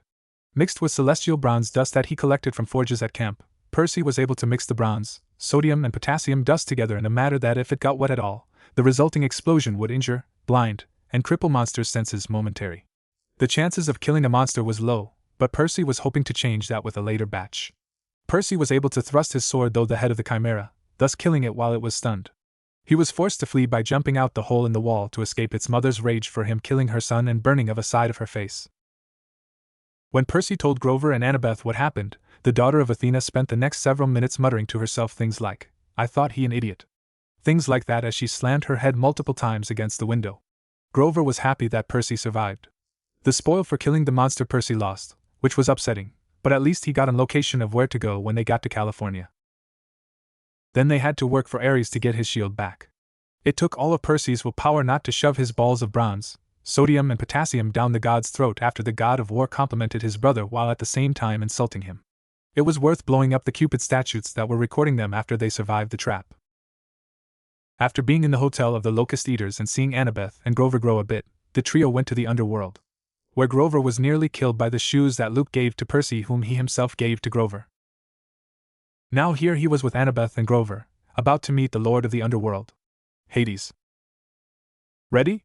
Percy asked as he looked at the skeleton guards that were guarding the doors to the throne room. Grover nodded and Annabeth shook her head. "We are about to confront a god who is the oldest of the brothers to see if he will return the bolt to his brother while trying to stop a war, which the owner of the bolt thinks you stole. Are you ready?" Percy rolled his eyes. "Yeah." The trio walked up to the door. However, before they could ask to enter, Grover pushed the two demigods down as the doors flew open and a giant flower pot flew through the spot where their heads were moments ago. Strings of Greek curses and shouting, that the trio didn't hear before entered the hall. Looking up, Percy saw a man with pale skin and black hair dodging and blasting pots with shadows on one side of the room who could only be Hades. On the other side was a lady that had fair skin and light brown hair throwing pots, and using plants to protect herself from the blasts of shadows. Why is Persephone here fighting her husband? Percy thought as last he checked it was summer. As they watched, three forms landed next to them. Grover whimpered as the Furies looked at the fighting and the demigods. Annabeth clutched her dagger and Percy took out his pen as the Furies started at the chaos in the throne room. "You three better wait until they cool down." One of the Furies spoke as she used her whip to block a blast of shadow that came towards the group. "But we need to see," Annabeth began before being cut off. "Listen, demigod. Those two have been at it since Friday night, ever since the spawn of the sea here brother got claimed." Percy looked at the Fury. "Naruto was claimed? Who claimed him?" The Furies looked at him. The one who had yet to speak turned into Ms. Dodds. "Percy Jackson, the reason that those two are fighting is because of you, brother." Grover's and Annabeth's eyes widened. "Naruto is the son of Hades?" Grover asked. Ms. Dodds snorted. "No, you idiot. He is the son of the Queen of the Underworld." The questing members' jaws dropped. One of the unnamed Furies spoke next. "He is also apparently the son of the queens of the other big three as well." But. Annabeth stuttered as her brain tried to understand. Grover fainted and Percy gawked his math teacher. "How?" The Furies looked at each other, then back to the group. "We don't know." An explosion rocked the hall and the Furies cursed. "We have to make sure everything is okay. Wait here and do not enter until they cool off." Before the group could answer, the Furies dissipated into the shadows. After a few minutes of watch the two immortals attack each other, Percy had enough. Knowing that it was stupid and risky, he took out two of his mixtures and rolled each one to a mortal. Seeing what he was going to do, all Grover and Annabeth could do was think and pray that Percy wasn't going to die. As soon as they were close enough, Percy used his powers to condense the water vapor in the room around the spheres. Bang! "Who dares?" roared Hades as he and his wife turned towards the hallway, form flickering. Percy gulped as the two immortals towered over him. At least they stopped fighting, he thought as he bowed. Hades and Persephone looked at the bowing demigods and calmed down a fraction. "Nephew, great niece, Satyr, why have you come to my domain?" Hades growled out as he walked to his throne, his wife doing the same. After sitting down, he looked at the forms of Percy, Annabeth, and Grover. Percy licked his lips. Lord and Uncle, Lady Persephone, he began. I come here with 2 requests. Oh? And what are they? Persephone asked with an edge to her voice. Hades's eyes narrowed. Look, a war between the gods would be bad. Really bad, Grover added helpfully. Annabeth groaned as the immortal's eyes narrowed further, causing Grover to bow in fear. Are you telling me, demigod, that I am the reason that my brothers are about to start a civil war? Something in Hades's voice sent warning bells ringing in Percy's mind. But his ADHD won out and he blurted, but didn't you steal the Master Bolt? Percy yipped as a blast of shadow landed next to him, obliterating the stones there. How dare you keep up this pretense, boy, after what you have done? Hades. Persephone snapped at her husband. Lord Hades, what has Percy done? The Lord of the Underworld looked at the daughter of his niece. And what do you mean after what he has done? The walls of the place shook as the god bellowed out, do you think I wish a war? Before the trio could answer, Persephone shook her head, letting them know it would be a mistake to answer. Hades started to moan and cry as he started up talking about all the problems in the underworld. Everyone in the room's sweat dropped, including the skeletons, as he curled into a ball muttering over and over one about all the paperwork he had to do and more. Shaking her head, Persephone looked at the demigods and sat her. Understand this, young ones. My husband has the hardest job compared to his brothers. Poseidon comes second, but he is able to take breaks. My husband has little time for pleasure, and the number of mortals has increased, thus increasing his workload.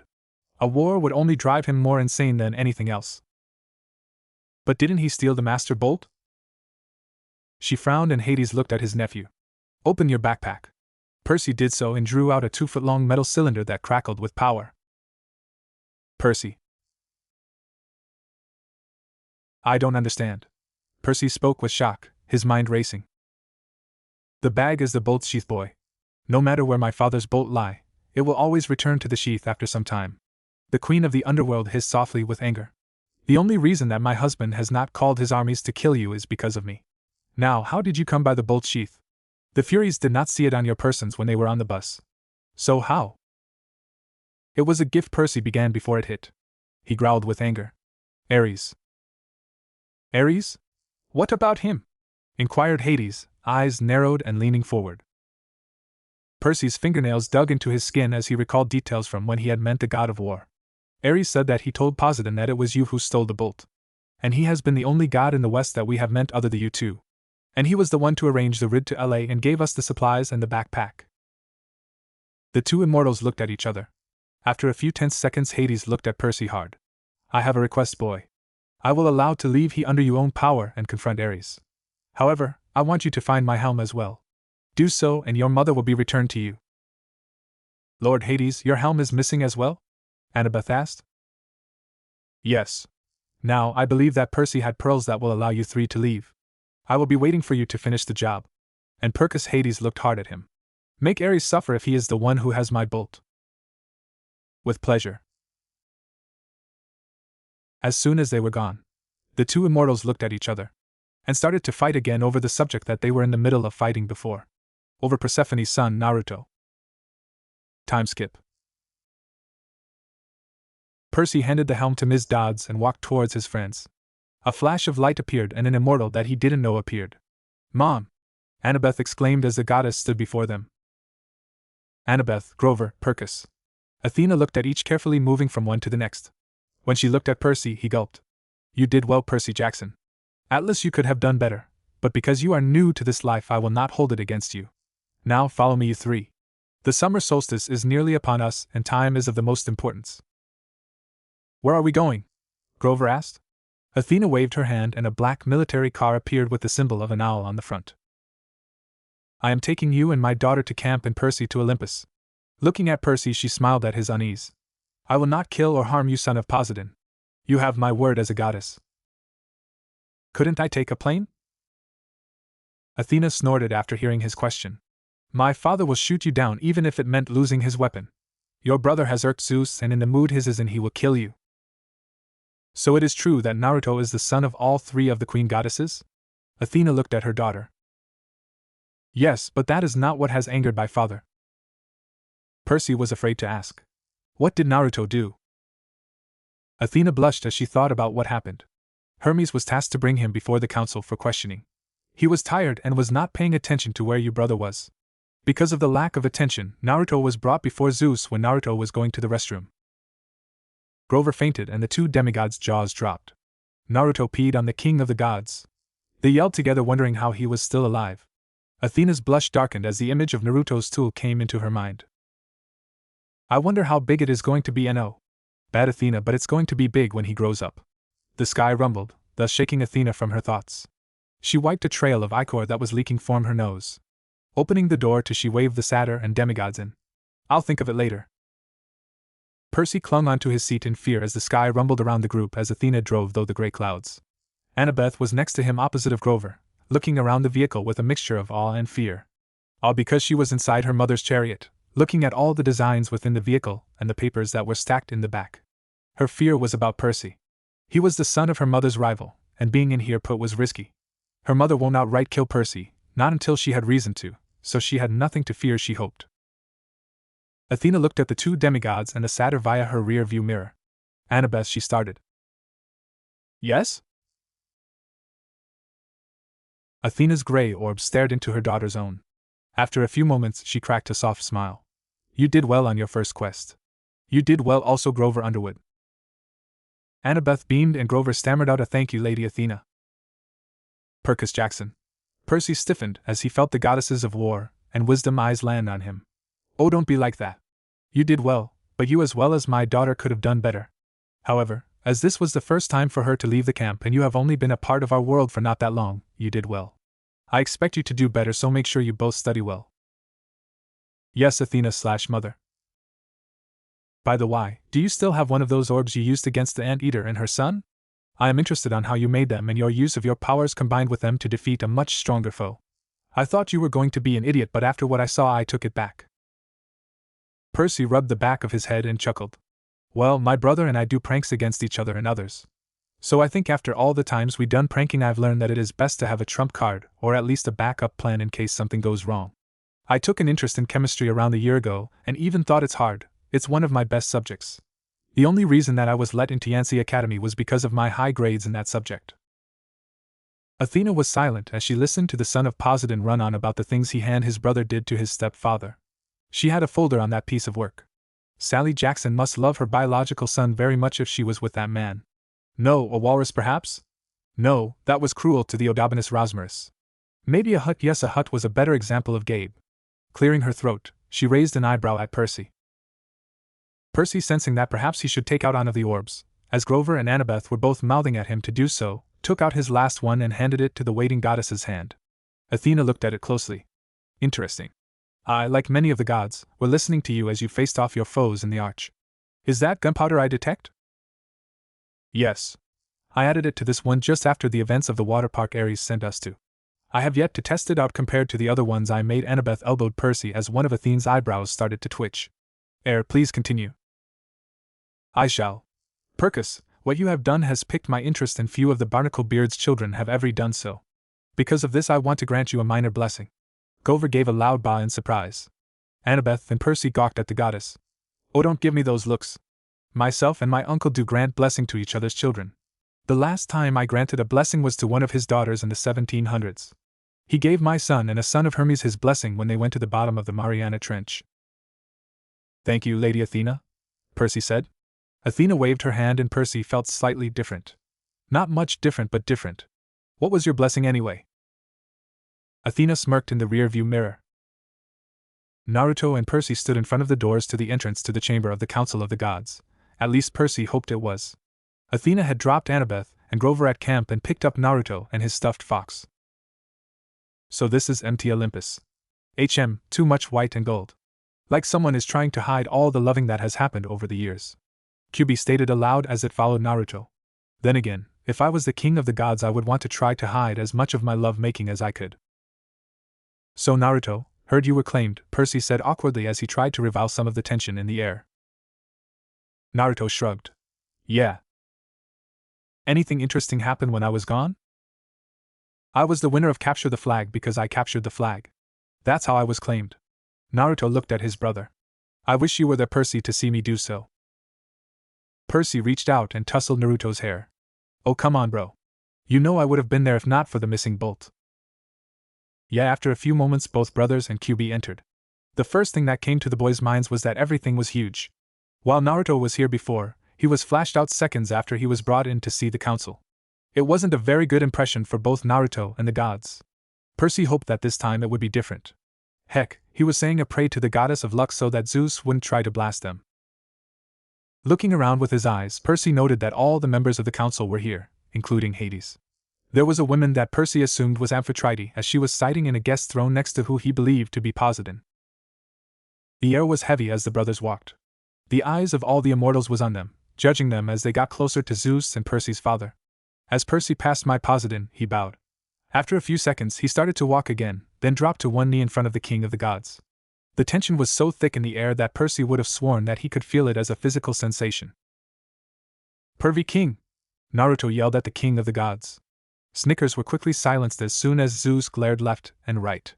"You still haven't said that you're sorry. Mom said that you should say sorry to those that you have wronged. So say sorry to me."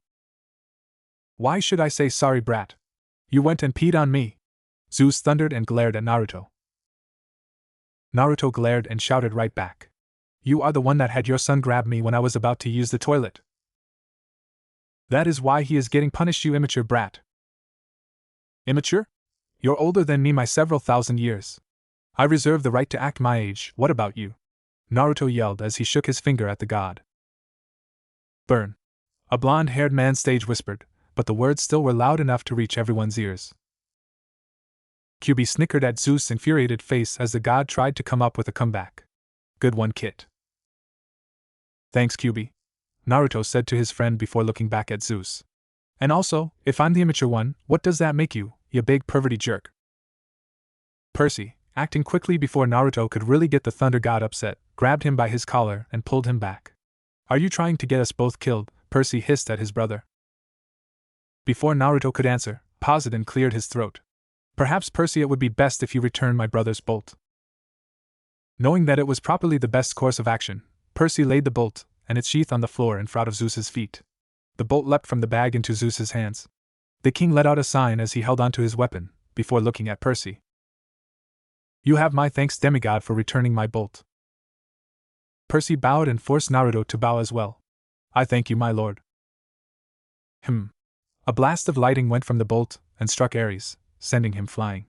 Smoking, Ares got up and was about to open his mouth before he closed it with a click. Most would think that Ares was not a smart god, which was true compared to Athena and Apollo, but nevertheless he was far from stupid. And he knew it would be best not to enrage his father's wrath any more than it was. Now on to other business. What to do here with the son of the queens? Naruto paced the deck of the ship as her caretaker Obito steered. She was bored, and the last time she was on land was when they left the harbor. Flopping down, she let out a frustrated moan. "Obi, when are we going to get where we are going anyway? I'm bored." Obishio let out a groan as the girl started to whine and complain. "Why did I listen to Sensei when he tasked me to take care of his kids?" Obishio wondered as he watched the girl puff up her cheeks and wave her arms. Naruto's red hair rose and she glared at her caretaker. "I want to know, Sensei!" she half-growled/shouted. Obishio shivered as the girl reminded him of Minato's late wife, Kushina Uzumaki, when she was upset. "Take care of her, Obishio," he said. "Don't let the elders use her," he said. "Don't let my traitorous student lay his hands on my daughter," he said. "How was I supposed to know that he had a son until I saw the third seal the QB into him after Kushina gave birth to him, and then kill Sensei's wife?" Obishio shook his head as he tried not to remember that night that he had failed his sensei. "If the Moon Eye plan works the way that I planned it, I will be able to redeem myself to his eyes," he thought as he altered the ship's course by a few degrees. "We are heading off the edge of the map where ships sail, Naruto." "So we are going into unknown waters?" Naruto asked. "No." Obishio was silent for a few moments. "No one that has sailed where we are going has ever made it past the line of known and unknown sea waters alive before. The only information that we have is based on old maps and rumors from sailors that dove into safe waters before the ships were lost." "Does the uncharted sea have a name?" Before Obishio could answer, another voice joined the conversation. "It's called the Sea of Monsters, little girl. It is the sea that surrounds the elemental nations," Kakuzu stated as he walked on deck. The missing ninja of Takigakure took a seat on a barrel as he looked out over the waters. "When I was a young starting out ninja, my team and I were sent on a mission to track down and kill a man. The man was the leader of a bandit group, Normally we would have let him go after he had fled outside the border, but he had taken the son of our then future Lady Daimyo. After several days we found out that he had stolen a ship and was heading out to sea. So then what? Naruko asked as she rocked side to side. Kakuzu chucked at the girl's actions. She was a piece of work that he would say that scared him. She was one of the most dangerous females or Uzumaki that he had ever had the misfortune of crossing. At first glance she seemed like an carefree airhead. Few have ever survived when the girl got serious in a fight or when she put her mind to something. Once, she let herself be captured by bandits so that she could behead the leader herself. She then went through the camp naked, killing all the members of that party, using her body and innocent mask as bait. Her latest piece of work was making a blood clone, then leaving it at the base she was hiding in with Toby. Then she had rumors spread throughout the Toad Sage's network of the location. Kakuzu wished he could have seen the looks on the Konoha ninjas' faces when they read the message that she had told Toby to write on the wall with the blood. Of course, the sage would have sealed the body to be taken to the village. However, the man didn't know that Naruto had placed a seal that would cause an explosion as soon as the body was unsealed, damaging the area it was in. We followed them, of course, but by the time we reached them, they were crossing the border in order to escape. My sensei ordered the captain of the ship we had bought to pursue the man. I had a bad feeling and in the cover of the setting sun, stole a rowboat and some supplies and cast off. When I got a fair but far distance away did I look back, only to see the ship sinking by something attacking it. When I made it back to port, I was half mad with fever and thirst. That is why I am going as far at the last port. I do not want to enter that sea. I may be immortal, but I am far from stupid. My lord, the heroes were successful of retrieving the bolt. Also, it seems that the war is off. Tell me, Castellan, do you think that I am a fool not to notice? Oh, of course not, my lord. I only thought. You thought, pathetic. My form might still be trapped in the pit, but that does not mean my mind is. Perhaps if you were thinking, you would have given the sea child and the girl you see as a sister the monster bait I had crafted. I couldn't risk the discovery of myself being the thief. Then why couldn't you have had ####### do it? She has proven herself far more helpful than you. Her plan was what nearly caused my children to go to war, not you stealing and bringing the bolt to one of my brethren. She is too intertwined in her interest, Percy's brother, Naruto. Just like most of the girls are. Naruto? The son of Hera, Persephone and Amphitrite. Ah yes. You told me of him, but I had dismissed the information as I was paying attention to the arrival of my grandson. Tell me, how close are the brothers? Close, m'lord. It may be Percy Jackson's weakness as the two share a bond. ######## wants to use him in her quest to bring down the gods. He is something would break the will of my grandson then. Do as you must. And while she is the greatest asset, there are other ways to bring down the gods. You know what to do. Crystal. Naruto and Zeus glared at each other as the queens took spots around their son. Percy found himself next to his father's legs, on a guest sit. Three of the gods, Aphrodite, Dionysus, and Hephaestus weren't even looking at his brother well. The goddess of love was staring into space, the smith god was tinkering with something, and Mr. D looked like he was slightly worried for Naruto. Aphrodite is probably thinking of what sort of love life my brother will have. Hephaestus doesn't seem to care, not sure that I blame him or not. But what's Mr. D's angle in this?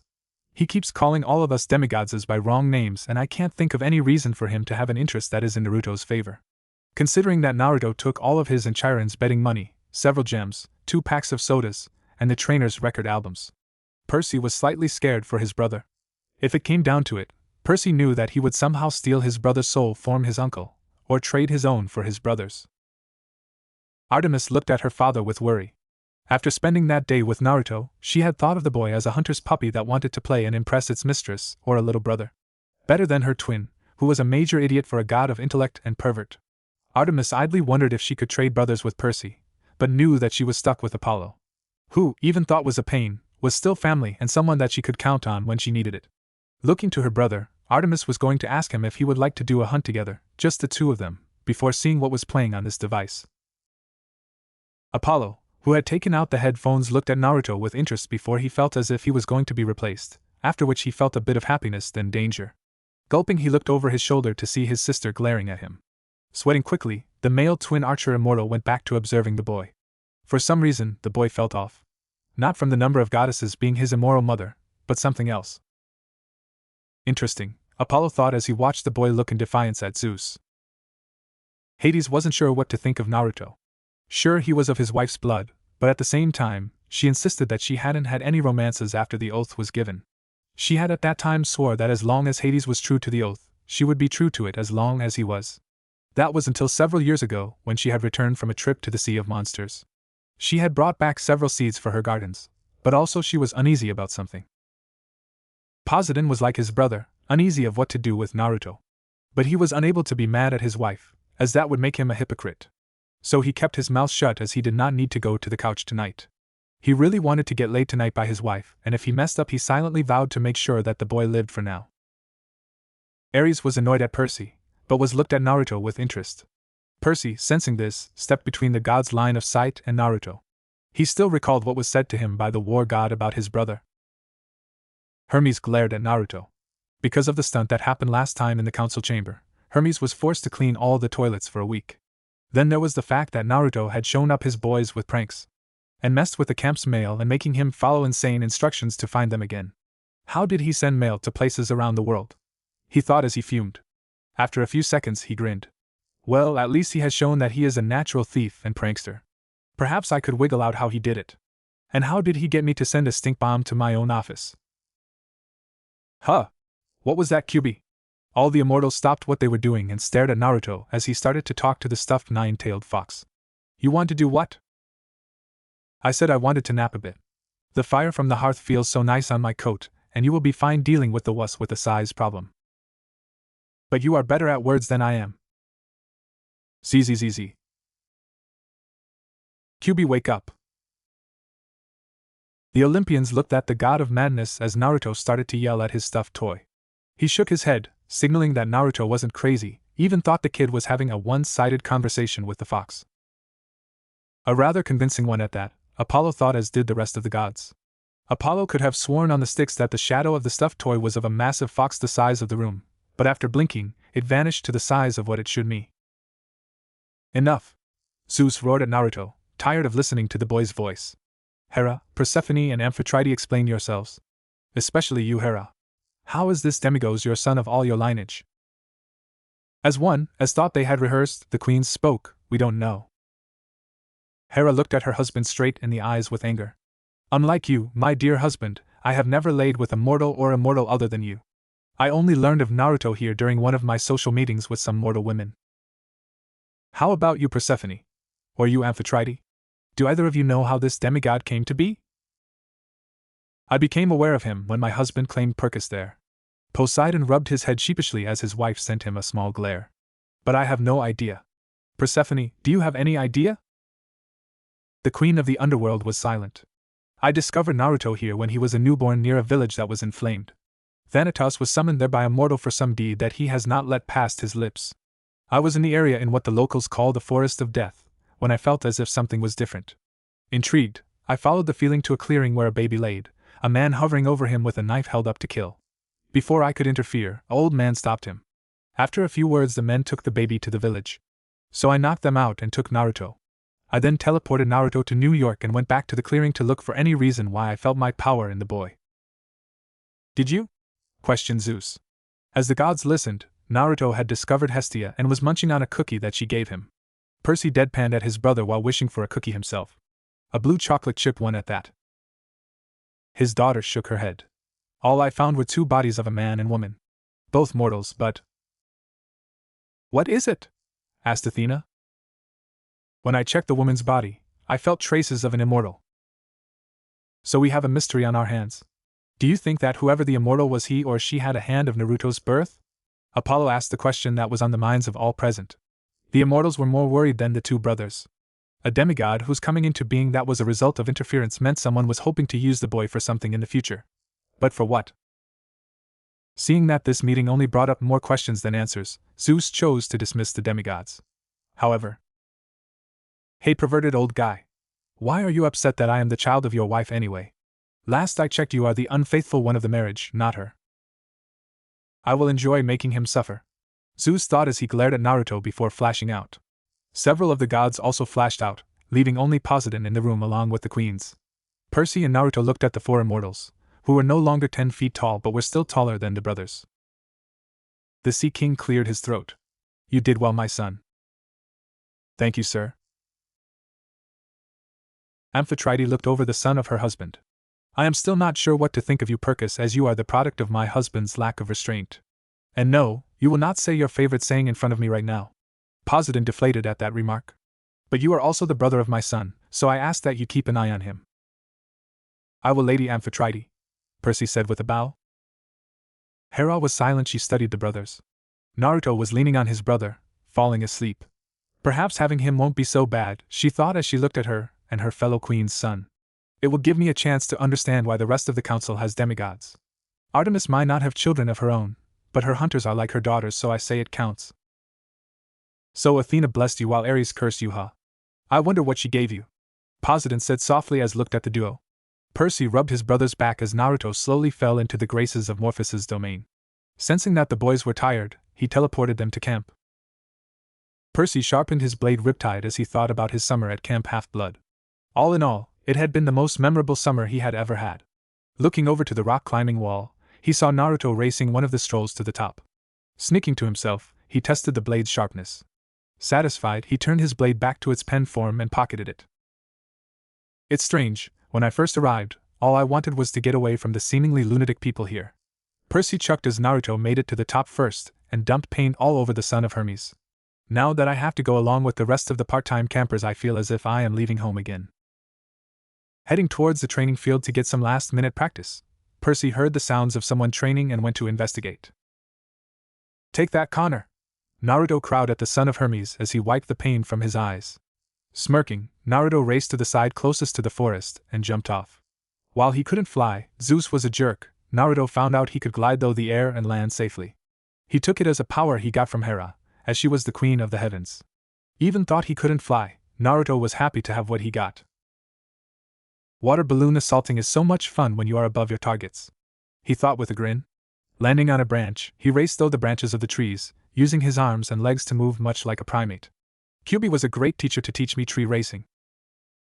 Using a branch as a springboard, Naruto cleared the treetops and landed on the top of a large pine. Looking around, Naruto felt as if he was an assassin from Assassin's Creed, or a ninja. Seeing the world from his spot in the middle of the sea of trees, Naruto felt most at home. The way the trees moved in the wind reminded him of water, and the lowering of Apollo's chariot cast lots of shadows to hide in. Closing his eyes, Naruto tried doing the trick that Kyubi called chakra sensing and tried to find the fox. Feeling the nine-tailed critter, Naruto leaped from his spot and landed near its hiding spot. What's up, Kit?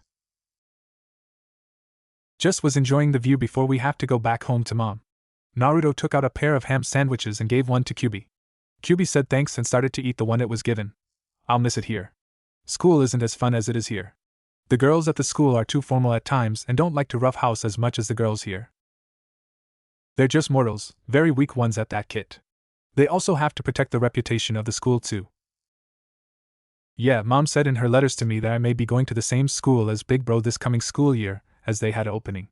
But she has to deal with the paperwork, and I will be going to the one I have been going to until it's all cleared. Kyubi lazily took a bite out of its food as Naruto talked. Then Kyubi! There's a giant caterpillar about to take a bite off your butt. What? Where? Yelled Kyubi as it tried to find the caterpillar, tails together, as it tried moved one way then another. Kill it! Naruto slammed his foot on the ends of Kyubi's tails, causing the tailed beast to scream in pain.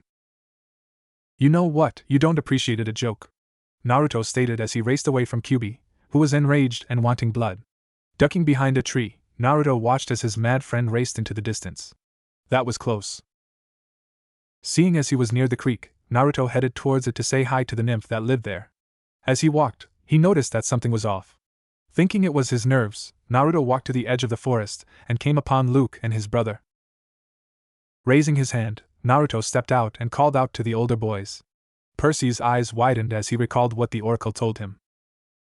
You shall go west, and face the god who has turned. You shall find what was stolen, and see it safely returned. You shall be betrayed by one who calls you a friend. And you shall fail to save what matters most, in the end. Naruto, run! Before Naruto could respond, Luke suddenly appeared behind him with his sword. Percy's eyes widened as Luke pulled his sword arm back. Naruto cried out in pain and shock as Luke thrust his sword up to the hilt into Naruto's body. Gabbing Naruto by his hair to keep him from falling, Luke called out to Percy. Sorry, Percy, but it looks like you failed to protect your family after all. Percy, Naruto called out to his brother weakly as his body tried to keep him alive. Luke pulled on Naruto's hair, causing the younger boy to cry out. Percy's heart lurched in his chest as Naruto blood started to show through his clothes. He helped me. You know, I was going to summon a monster to kill you, but this is so much better. Luke gloated. But when Naruto came to our little spot, I recalled what you told me when we first met, how your mother tasked you to protect your brother. I wonder how she will look at you when you tell her he died. All that work to make sure that your brother was safe from a war, such a waste. Percy's blood froze as Luke shifted the blade, causing Naruto to cough up blood. You know, I really wish you did take up my offer to join me and the Titans. But then I won't have gotten the chance to kill Naruto here. Luke grinned darkly as he saw the rage in Percy's eyes. But I really must be going. You aren't going anywhere. Percy screamed at Luke as he wiped out his sword. TSK Percy. Don't you care what happens to your brother? Percy looked at Naruto, who looked at his brother in the eyes. Do it, brother. Naruto's eyes closed as the pain overwhelmed his senses as he used the last of his energy to speak. As darkness closed on Naruto, he could see his brother heading straight for him and Luke. Nearby, Kyuubi watched as Naruto fell unconscious by blood lost. Troublesome ape child. What a day it is, thought Kyuubi as the fox lazed on the grass under an oak tree blowing bubbles. The early morning wind went through its fur as it carried the scents of the city. Apollo's chariot slowly rose as if the god was still waking up from whatever the god did at night. Hick, hick, hick. Kyuubi looked up from blowing his bubbles to see Naruto walking towards him, looking worried. Hick, Kyuubi. Hick, I have the hick. What is it? What do you have? A $10 bill? A new comic book? What? Kyuubi asked Naruto. The hick I have the hick. I love doing this. Kyuubi thought without shame and a large grin on its face. So do you think we will be able to post another chapter soon, Naruto? I think the natives are getting restless. Naruto glared at his friend, or at least tried to. I don't think you're foo funny Kyuubi. Help me. Fine then, I may be able to come up with an idea after I'm done helping you. Stop with the talking, to thin, Kyuubi. Fine. Here's what we'll try first. They say drinking a glass of water upside down is supposed to help. Naruto raised an eyebrow at Kyuubi as he hiccuped. It could help. What the heck? I'll try it. So are you ready for school today? Kyuubi asked as the duo walked towards home. It's yours and Percy's last day there. I think so Kyuubi. Naruto grumbled as he walked. But I wish that Percy and lay off my back. They are only worried for you, Kit. Luke nearly killed you, and if it wasn't for Percy and Jupiter, plus my help, you would have died. You were in the care of Chiron for a week in critical care. Your adoptive mother was in hysterics, and Mr. D had to put her asleep to get her to stop choking the centaur when she found out. Oh, yeah? Naruto semi-recalled that when he woke up. Chiron had a neck brace on and Sally Jackson was in the chair next to him asleep. Percy told him what happened as Chiron ran as soon as he saw Sally waking up. Mom was, angry, and was, yelling a lot. I think mothers do that because they are scared. Mom was, scared? Mom, doesn't get, scared. She's Mom. You did tell her that we were outside, right? I thought you did, idiot. Baka, I thought you told her. She's go, ing to kill, me. Sucks to be you. Maybe I'll, be lucky. Kyuubi shrugged. Perhaps, but don't blame me so you can get out of trouble. Naruto slowly opened the apartment door as he tired to sneak in. Well, as best as one can with hiccups. Closing the door and locking it, Naruto sighed with relief. He frozen in place as he heard the groaning of the floorboards from the master bedroom. Tiptoeing to the room, Naruto peeked in to see his mother entering the bathroom. Safe, he thought. That was until he heard his mother through the bathroom door. Naruto, go wake up your brother, will you please? Why yes, and Mom. Naruto said as he clenched his heart as he tried to climb down. You have the hiccups, honey? Try to drink a glass of water, and if that doesn't work, I'll give you a spoonful of sugar. Don't do it yourself, you hear me, young man? Yes, hic, Mom. With a sigh and a hic, Naruto walked to the kitchen and grabbed a cup. After filling it, he looked at Kyubi. How the heck, hic, hic, I supposed, hic, to drink, hic, this up, hic, side down, hic, Q? I think you are meant to lean over the drink from the other side. Oh. Kyubi bit the side of his mouth to stop from laughing as Naruto was drenched from head to toe. Hic, thanks Kyubi, hic, but I, hic, have hic, water up, hic, my nose. What do you want to try next? Hic, try to, hic, scare me. Okay, I think I can do that. Clearing its throat, Kyubi began to list of things. There's a hole in the ozone that is bombarding the land with UV radiation. Terrorists are trying to find new ways to cause mass detestation. We are polluting the sources of water we use to drink, and the air we breathe with gases that would turn the world into a sauna. The government is spying on its people and is stockpiling the information to plan for the subjugation of the nation's new generations by dumping down the current masses. The gods are preparing for a new world war with the Titans and Rouge gods. There are mass shootings every month or so. I mean, hic, surprise me. Naruto grumbled with a sour look on his face.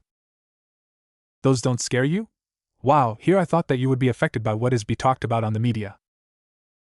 Ring ring. Naruto and Kyubi looked at the telephone. Before Naruto could answer, his mom walked in and answered. Hello, oh hello Chiron, I see. Aha. Naruto saw her looking over her shoulder. I understand they will be upset, no, I understand perfectly, goodbye. What, hic, was that, hic, about Mom? Naruto asked. Sally Jackson sighed and pulled her son into a hug.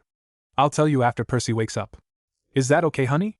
Sally said softly as she rubbed Naruto's back with her hands with love. He needs to hear this too.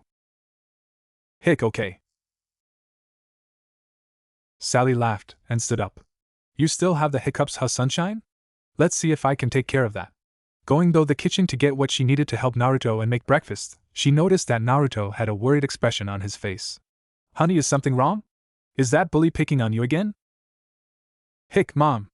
Naruto cried out as he watched her get the sugar out. I said hic, that hic, I'll take hic, care, hic of it. Hic.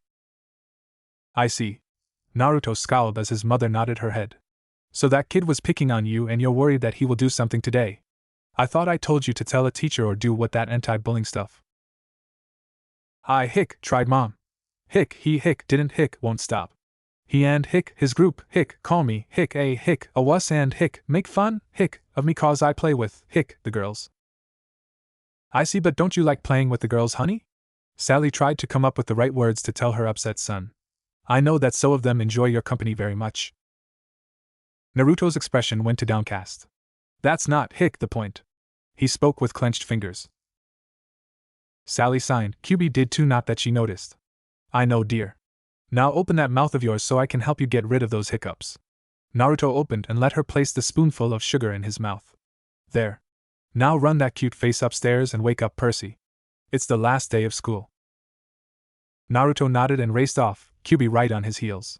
So how are you going to wake your brother up today? I'll do it like hic, Mom told me to first, hic, then my way. So like an elephant? Seems like a better plan than me jumping on him, hic. Now hush. Percy lied in his bed slumbering. Every few seconds his hands or eyelids would twitch. So deep in Hinosa's and Morphos's domains that he did not stir when the door opened. He also did not awake to the hands that shook his shoulders. Moaning, he turned over and covered his head with his pillow. Percy. Zzz. Come on, Percy, wake up. Naruto glared at his brother as Percy snored under his pillow. Growling, Naruto walked towards the closest that the brothers shared. As he walked, he noticed the air shimmering outside the window for a second before disappearing. Ignoring it, Naruto opened the closet doors and grasped what he was looking for. Walking towards the end of the bed, Naruto took a deep breath in and blew his horn. Be-yo-go. Ah! Screamed Percy as he flew out of his bed, ears ringing. His eyes darted around the room, looking for the elephant that woke him up. His eyes landed on the form of his brother on the ground, laughing his head off. Why you? Percy launched his pillow at Naruto's face and followed suit. The two boys started to tumble around the room, play fighting with each other as Naruto tried to fend his brother off from tickling him. After a minute of this, Naruto raced away laughing. Percy growled as he got up from the floor. Dropping his PJs to the floor, Percy heard an eep from outside his window. Looking towards it, he could have sworn there was blood hanging in midair before it disappeared. That dream must be making me see things, Percy thought as he got dressed and left the room. I hope Grover is all right. Morning, Percy, Sally called out to her son as she carried a plate of food to the dining room table. Percy grunted as he glared at his brother. I hope that you have a better attitude for school today, Mr. Grumpy Pants. And Naruto, don't blow your horn so early in the morning. Some people are trying to sleep. Yes, Mama. Percy narrowed his eyes at the innocent angel look Naruto was giving his mother. Reaching over, he swatted the back of Naruto's head. Oh, Percy. That's for waking me up like you did, Percy stated as he started to eat waffle. Their mother walked in carrying a cup of coffee and her food. Now, boys, today's the last day of school, so let's get off to the right foot. K. Noticing that Percy wasn't eating as fast as he usually did, she looked at him. Is something wrong, dear? I think Grover's in trouble. Percy began telling her and his brother about the dream he had before woken up. Sally pursed her lips as Percy spoke. She was still upset after what happened the last time her children were at the camp. Grover's a big sadder now, Percy. Besides, we would have heard from camp. Sally trailed off, as if trying to find the right words to say. Never mind. What is it? Percy asked, seeing that her shoulders were tense. Nothing. Tell you what, you two. How about after school we go to the Rockefeller Center to that shop you like, Percy? Tyson can join us in celebrating the passing of 7th grade. Naruto gasped for breath and tried to wiggle free from the clutches of the monsters that held him in place. At the other side of the cabin/room, Naruto wasn't sure what to call it. Kyubi was on the floor in hysterics. Why was the fox having a good old time? Because of what Naruto was trapped by, of course. Only you kid could try to escape from that. Kyubi snickered into a paw as it looked at Naruto. Naruto's gaze, if it could, would have vaporized the fox. Help me, Kyubi. Naruto hissed at his friend so that his captors wouldn't wake. A snake tail suddenly wrapped around him and pulled him close to the owner of the tail. Jaya. Foxy smells good, moaned the monster as it rubbed its cheek against Naruto's in its sleep. Need air, can't breathe, thought a blue-faced Naruto as he tired to wiggle his way free. To Kyubi's delight and Naruto's misfortune, Naruto's actions only caused the monster to hold onto the boy tighter and press his face against its chest. Only you kid, Kyubi thought as Naruto tried to escape the overly affectionate monster. How did this happen to me? The 9-year-old asked as he gasped for breath, only to pull back into the female monster's assets, or lack of. His mind flashed back to the last several days where it all began. Sally Jackson looked at her sons. Naruto was stuffing his face with eyes while Percy looked like she took the rug out from under him. She didn't blame him. Percy had his heart set on going to camp this summer, and she felt bad doing to him. But with the problems Chiron said that were going on, she knew that it wouldn't be proper. Not until she's sure that Naruto would be safe as well. But Mom, he began before being cut off by a look from his mother. Don't you but Mom me, Persis. I know you want to go back to camp so you can train and see your friends. That's not the only reason, Naruto voice sing-songed out. Sally looked at him with her eyebrow tilted and a confused look on her face. Oh? Naruto grinned, and it took only a few seconds for Percy to figure it out.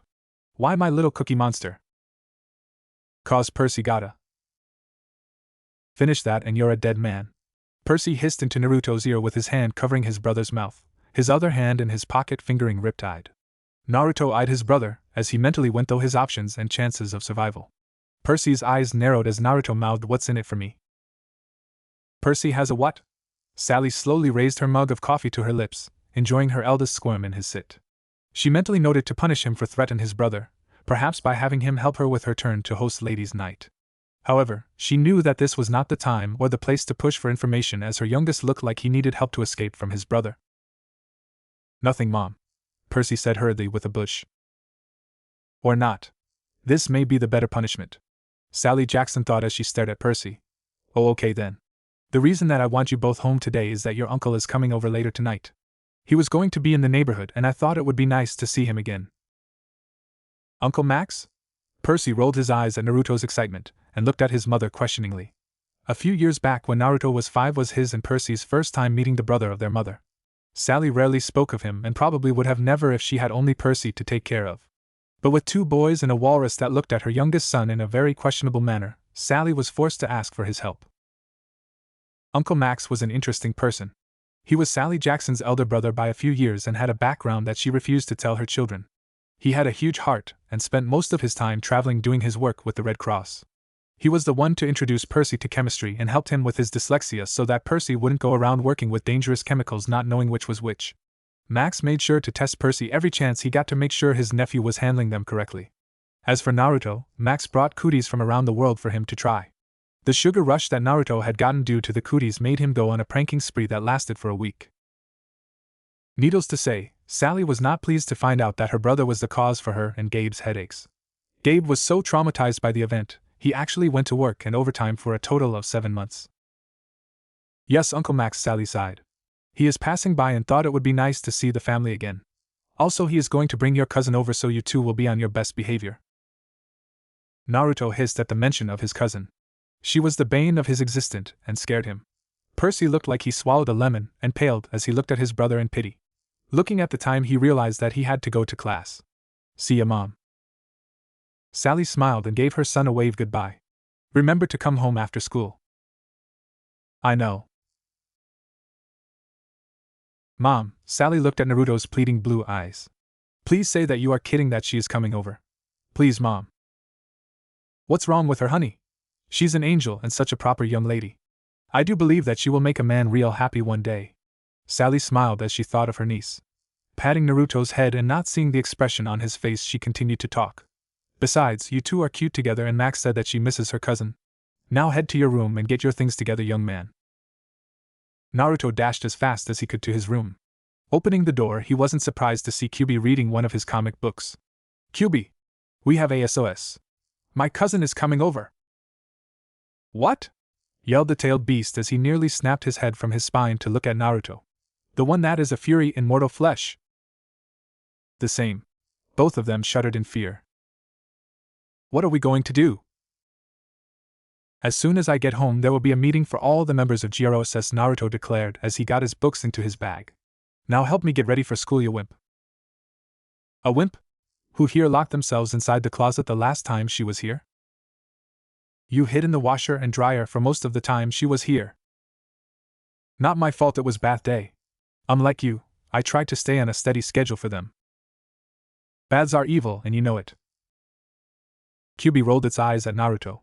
So do you have a plan to get rid of her this time? Of course I do, Naruto declared. At least I will, he said sheepishly. Kyubi snorted and smacked its head with the tail. A few hours later, Naruto slammed his head into his desk. So bored, he moaned as he just left his head there. The students around him rolled their eyes as the teacher droned on and on about the test they took the day before. Naruto tilted his head to the side to look at his seat neighbor to the right of his desk. His neighbor giggled as she tried not to pay attention to Naruto's face. Stealing a glance to make sure the teacher wasn't paying attention, she leaned over to Naruto. Psst, pay attention, Naruto. It's the last day of school and you look like you are being drained of your life. Naruto groaned as he looked at Maya. She was an exchange student from somewhere that Naruto forgot about as he was usually distracted by her red hair and amber eyes. Like today, her eyes were so pretty and as the sunlight from the window shined in her hair it practically glowed. Says you? You're the ace student here and the teacher's pet. Maya blushed and then glared at Naruto. Shut up and pay attention, and are you coming this weekend? Naruto rolled his eyes and looked at Maya, then shrugged. I don't know. Hopefully I will be able to unless something happens. Naruto went back to staring at the diagram that the teacher was drawing on the chalkboard. He idly wondered what his brother was doing and when Percy was going to come save him from school. If he hasn't already gotten into trouble. Percy yipped as a flaming dodgeball streaked by him, setting his gym shorts on fire. Tyson and him were the only two not freaking out about the monsters that were lunging exploding dodgeballs. As he weaved and dodged the balls of doom, he idly thought that his could be a great activity for the camp. The flaming dodgeballs, not the whole monster eating the demigod's burned flesh part. Twisting his body, Percy narrowly got missed by a ball for Skull Crusher. With a smirk, he slammed his leg on the floorboard and darkly chuckled as the other end of the board hit between the monster's legs. Bonus score, 100 points, Percy thought as he watched the monster fall to the ground in pain. Too bad he won't die from that, but so worth it. Grasping the now broken board, he thought of his choices. If it wasn't for the fact that he now had a makeshift weapon, he would have had one of the monsters throw a ball at the locker room doors so that he could get to Riptide. But now Tyson, throw it at the pipes. he yelled as he snapped the board into 2 pieces, one for each hand. Nodding, Tyson threw his last ball at the ceiling. His aim was true as the ball exploded against the pipes. Water poured down across the gym floor, and as soon as it hit his skin, Percy felt the weariness fade away. With his renewed energy, he coated the wood with a layer of razor-sharp ice and settled into a fighting stance. While not the most elegant weapons or well-made, Percy knew they would serve his purpose well enough to kill the monsters. Asterisk. The monsters eyed him as they got ready to fight. At an unseen sign, Percy charged. He raced forward at a dead sprint and used Sloane's face as a springboard, hearing a stiffening crunch as the bully's nose broke. Spinning to avoid one of the balls of doom, he brought down the makeshift weapon in his left hand and had the spike at the end pierce the monster's head from above. Still moving, Percy used the one on his right to block the fist of another unnamed monster, before slashing it with his other. Both monsters crumbled to dust as Percy continued to move. As he fought, he idly wondered why the monsters looked so surprised at his fighting skill, like they thought he would be weaker or less skilled than what he was showing. And I would be if not for the constant sparring I have had with Naruto over the school year. As the son of Poseidon went through the monsters like a blender, hacking and slashing, Percy noticed that the teachers were trying to open the doors to the gym. Frowning as he blocked an explosion with one of his weapons that broke due to the usage and wear, he wished that the gods would go easy on him. Then again, maybe not. As the last monster was able to sweep him off his feet. Nah, he hasn't had any problems so far this year. Taichi must be going easy on him for once. Naruto rolled his pencil on his desk and checked the time. 5 more minutes to go. I can't wait that long. The whole class cheered when the bell rang, stopping the teacher from his monologue. In seconds, the various 4th and 5th graders raced out the doors to the playground where the festival was set up. Soon the whole area was full of children having fun with the things to do. Naruto raced to the food area and grabbed himself a slice of pizza. Maya walked up to him chewing on some candy with her sisters on either side of her. Come on Naruto, you have to come to the party, whined Maya as she latched onto his arm. She then flicked a lock of her red hair to the side. She then pouted cutely. Please Naruto. I don't know Maya. My family is having guests over and Mom would be upset if I skipped out on her. I'll let you know as soon as I can. Maya gave Naruto a teary-eyed puppy look. But Foxy, you have to come. My mom is on my tail about you and really hopes you can make it to dinner. Ram and Rem looked at each other as they watched their older sister try to convince Naruto to come to dinner. Seeing that Naruto was not changing his stance on the subject, they chose to help him out. Say sis, Naruto looks like he needs some space. Say sis, Maya need to let him have some space. Maya glared at her sisters. Why do you to do that? Say sis, what is talking about? Rem asked her sister. Ram looked at her sister. Say sis, she looks upset. That's it. Maya lunged at her sisters who raced away giggling. Naruto sighed in relief as he went back to eating his pizza. Girls are troublesome, he declared in his thoughts as he ate. After finishing his pizza, Naruto joined in his fellow schoolmates in the festival having fun. As he went from event to event, something told him something wasn't right. Like the feeling of a bad storm heading in before it hits. That feeling was dashed as he discovered the cache of cookies that the teachers were trying to hide from the students so they could hand them out when everyone was leaving. It took 3 teachers and the officer to hide the cookies from the mouth of one Naruto Jackson. Unluckily for them, his fellow schoolmates noticed, and soon the school became a battlefield for the ownership for the cookies. No one was hurt too badly and nothing was damaged, but the students were forced to head home as they had been worn out from all the running and fighting. Naruto said his goodbyes to his fellow classmates and friends, and wished them luck over the summer. Sitting by the front door with his bag, Naruto waited for Percy to pick him up from his way home from school. After a while, however, Naruto found himself in front of his mother who was not happy. Tartarus. The pit of the underworld and chasm. It is a place where no god or demigod dare enter. It was the home of the enemies of the gods and the primordial who was the pit itself. No one other than the denizens of the place knew what Tartarus looked like. The 6 original gods had an idea on what it looked like when they freed their relatives from the care of camp during the last era. However, that was from an age long past, and even the first 6 had more or less had forgot what was in the pit. Only Hades had a clearer memory than his brothers and sisters. And also knew that there were things in the pit that were far worse than anything the gods had ever faced. Now it was the home of the Titan Lord himself, broken but very much aware of his surroundings and the outside world. However, the Titans were not the only ones who are enemies of the gods. 2 orbs glowed in the dim light of the pit as the owner looked at his prey with hunger. He did not know how long he had been in the pit, but he knew that it was a long time. Raising his meat cleaver, He killed the monster and started to divvy up the meat before it could dispel. Not enough, he thought as he started to eat. How he, the bane of the fates, now had to survive on meager scraps when once he was feared by mortals and monsters alike. Using the rib bone of a hellhound to pick his teeth, Thun thoughts went back to his project, and how it would aid him against the fates. It was worth the years spent in the pit. When he and his fellow gigantes had first arose, he had found something the sun god had lost. Vials of immortal blood. And not just any blood, blood from when the gods were young. Of course the fates had stopped him and destroyed the majority of the vials, but he was the bane of fate. He had hid several of the vials just in case of that event. Prometheus was also a help, having traded secrets to demigods of the past to gain samples of gods and his fellow titans that were trapped by the gods. And now I am here in the pit trapped. Father was able to give me a few minutes to leave and talk to him and come back before the gods noticed I was free. Thun sighed. Now I have to wait until the titans are done weakening the gods so we can arise. Perhaps this will allow my projects to grow stronger before I revel to its destiny. The surrounding area echoed as Thun chuckled darkly. Prometheus would set each one of the experiments against each other to see which one was worthy of become his, the giant of anti-fate, champion. Naruto cowered in the seat as his mother drove him home. He did not know what was wrong, but Naruto knew by judging by her face that she was livid with someone. Hopefully not me, Naruto prayed in his head as his mother turned the car onto their street. Sally Jackson glanced at the rearview mirror. Have you seen Percy at all today? Naruto shivered at his adopted mother's tone. I haven't seen him since he left for school, Mom. Sally Jackson's hands tightened around the steering wheel. Even with non-mortal means? No, Naruto looked at the back of High Mother's head as he was riding in the back. Why are you asking me? Are you mad at me? Because of what your brother did earlier, I am upset, honey. Sally's face relaxed as she let out a sigh. I was hoping for a ladies' day out and pampering before your guests come tonight.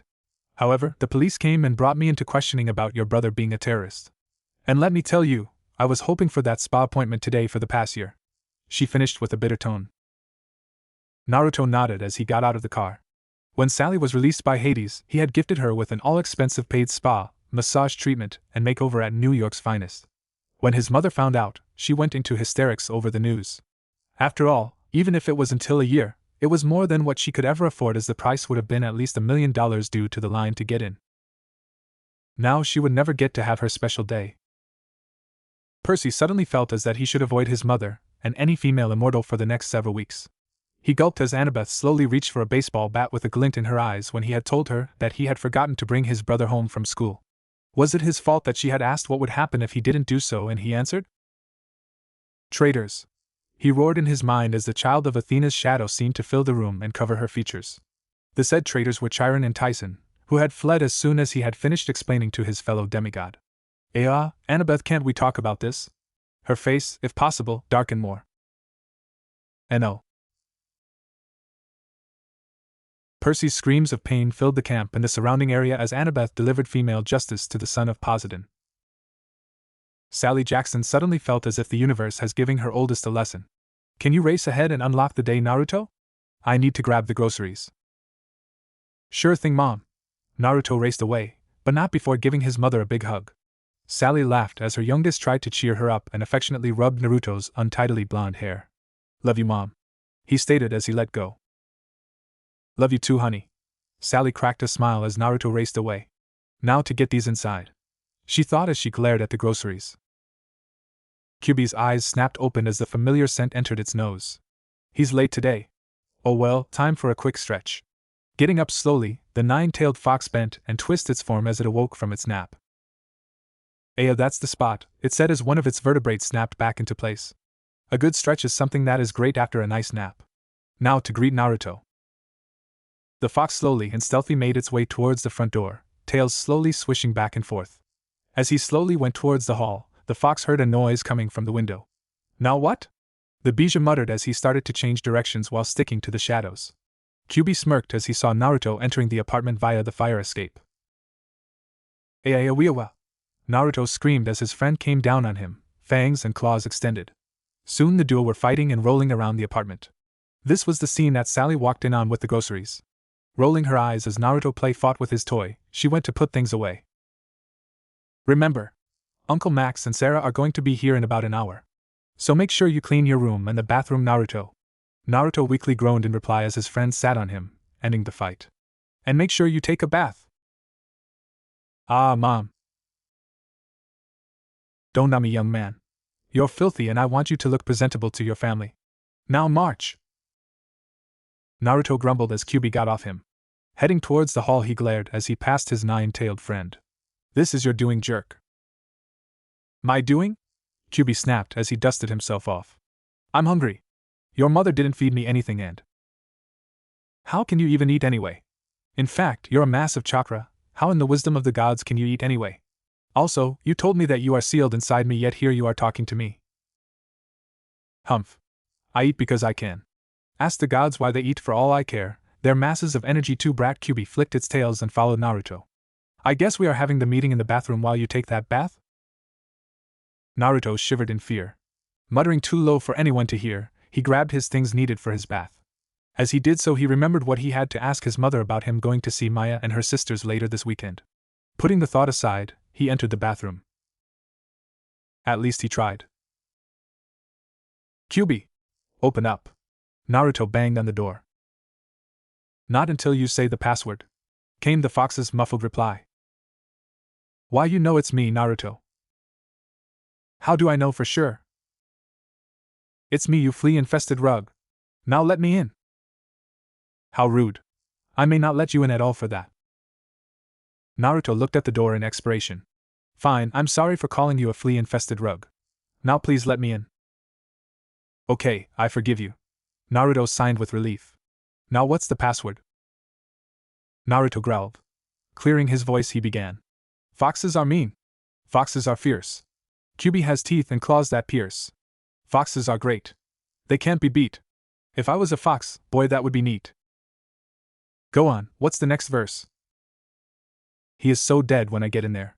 Naruto thought as he started on verse 3. I blame Apollo for the poetry that I have to say to the fuzzball. Far away, a certain god of the sun felt as if he had been praised and insulted at the same time. Perhaps I should change from limericks to something else, Apollo thought. Banishing the idea from his mind to the back burner, the god went back to making a new demigod with the raven-haired woman that shared a bed with him. I feel as if I should be thanking Apollo for something. Artemis spoke out loud as she led her hunters through the woods. After a few moments the feeling passed. What about Apollo, my lady? Nothing, Zoe. Perhaps we should take a rest soon. Of course, Lady Artemis. GROSS. This meeting of GROSS will now begin, Naruto declared as he washed his slightly long blonde hair in the tub. I, Naruto, commanding officer and president for life, hereby pass the stage to dictator for life Kyuubi, who will now read late meetings minutes. We didn't sing the anthem yet, the fox stated as it shifted its paper pirate hat on his head. Naruto tried not to roll his eyes. We sing it at the end of the meeting. But I want to sing it now. Naruto ducked his head under the water. Coming back up, he moved his wet hair off to the sides. Can't you wait? Kyuubi growled and started to sing. Out of key. Oh gross, the most glorious club in the cosmos. While I may not be able to stay dry, at least I can breathe underwater, Naruto thought as he thanked his mother Amphitrite for the ability. While he wasn't exactly thrilled that he had to be breathing the water he was bathing in, it was better than the fox's singing voice. He could wake the death with his horrid voice. As soon as he was sure it was safe, Naruto came up. Okay, now that you got that out of your system, can we get to the meeting? Fine, I lost the minutes although. Anyway, Commander, our mission is simple in its nature, but hard to commit to. Survive against the sadistic cousin from the Black Lagoon. The lights flickered as the duo shuddered. Sally took a deep breath as she finished Naruto's hair. Stepping back, she looked at her work and gave him a smile. You look nice. Naruto shifted his weight in his clean shorts and yellow shirt that had a black zigzag going horizontal across his middle. He griped his stuffed animal in terror as he watched the clock tick down the seconds until his adopted uncle and cousin came. Did you think on what I asked you about seeing Maya this weekend? I did. Sally was quiet for a moment. And I think that it is all right. You more than earned it, honey. Your brother, on the other hand, well, as soon as I dropped you off, I will be going to the camp to collect him and forbid him from ever leaving his room until the end of time, or until I forgive him. Knock knock. They're here, Sally and Naruto said, each with different emotions in their voices. Sally headed towards the door. Coming. Here we go, Kyuubi. It was nice knowing you. Same here, Kit. For what it's worth, you were my best friend. Same here. A male voice came from the doorway. Sally. It's been too long. Sally. It's been too long. Sally Jackson felt herself be engulfed by a hug from her brother as soon as she opened the door. Max grinned as he released his sister. How have you been, sis? The boys giving you any trouble lately? Sally gave her elder brother a lopsided grin. I've been good, Max. The boys have been interesting as of late. They spent last summer at a Greek mythology camp ran by Perry's Latin teacher Mr. Brunner. I think they got a little into it as they came home more rambunctious than normal. Max's grin, if anything, grew wider. That's good to hear, Sal. I'll have to have Percy and Naruto tell me all about it then. Don't call me that. Sally playfully slapped her brother's chest. Where's your daughter? She's finishing a phone call with one of her clients' daughters. Some girl named Piper or something. She was a great influence on the girl, and her father has Sarah babysit or come over to help out his daughter every once in a while. She's a sweet kid from what I heard from my daughter. Max frowned for a second and started to talk in a whisper to Sally. But I'm worried for her, Sally. I'm hoping that spending time with her cousin and adopted cousin will help her. Thanks for taking your time to help out. Of course, Sally moved her hair out of her face. You know that I will help out the best I can. I will hold you to it, sis. Max looked over his sister's shoulder. Is that who I think it is? Come here and give your uncle a hug, Naruto. Uncle Max. Naruto ran and jumped into his uncle's arms. His stuffed animal in Naruto's hands as he gave his adopted uncle a hug. Snuggling his face into his uncle's chest, his muffled voice was almost unheard. I missed you. Missed you too, sport.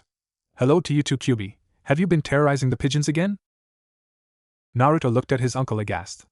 Kyubi doesn't terrorize pigeons, he strikes fear in the hearts of ninjas and his enemies. He is the most powerful Bija there is. Max nodded his head. Of course he is. I see the killer eye he holds, but if strikes fear in ninja, why aren't you afraid, Naruto? Naruto puffed up his chest and Sally snickered into her hand as Naruto proudly proclaimed that he was his friend and he wasn't scared of him. The sound of steps came from the hallway and Max turned his head to see his daughter. There you, Sarah, come say hello to your aunt and Naruto. Naruto started to shake in fear as Sarah came through the doorway. Aunt Sally, it is good to see you once again, came the silky voice of Sarah as she gave her aunt a curtsy and handshake. And you too, Sarah. I love that outfit you are wearing, you must tell me where you got it. Please model it for me, dear. Sarah smiled as did so, showing off her outfit. It was a soft green shirt with a darker green jacket. She also was wearing a dark, almost black-purple leggings and a flower-patterned skirt. Her shoes were a nice softer color to match her shirt and leggings. It's fabulous. I must get one for myself. I'm afraid it's one of a kind right now, but it is going into the market soon. I'll see if I can't get you one for free for my wonderful aunt. Think of it as an early present from your niece. Turning her head, she spotted Naruto. Ah, Naruto, you've grown so much. Come here and give your cousin a hug. Naruto backed away from his cousin and looked at his mother in fear. Why didn't she see that Sarah was a dangerous person anyway? But no, all his mother Wei was a young becoming woman with a career in modeling. But he knew the truth, that under that pretty girl face and polite-mannered charm was a monster that was waiting to strike. One that relished the chance to making him feel pain from it. But his mother didn't know. Naruto, give your cousin a hug, she's missed you. Naruto opened his mouth then closed it. He slowly and hesitantly approached his nemesis from the Black Lagoon. As slowly came to his cousin, he looked her over to see if she was hiding something. Having enough of his shyness, Sarah pulled him into a hug. Naruto! Oh, I miss you, she exclaimed as she hugged him, completely ignoring the sound of breaking bones as she tightened her grip on her favorite cousin. Looking down at him as his face was pressed in her cleavage, she gave him a soft smile. Naruto tried not to cry out in pain as Sarah slowly crushed him. His feet dangled as Sarah was a lot taller than him, and he was afraid what would happen if she noticed where his face was. I miss you too, can't breathe. Oops. Sarah released Naruto and rubbed the back of her head. Sorry, Naruto, guess I was a little excited to see you. How has my favorite cousin been? I've been good, Sarah, Naruto said as he gulped down air. What was with girls and squeezing him anyway? How's your classes going? They've been well. A bit boring at times, but I passed them. I have an image to keep, you know. She flicked her ponytail off so it fell freely down her back. But I stayed top of my division this year again, so that's good. Naruto nodded his head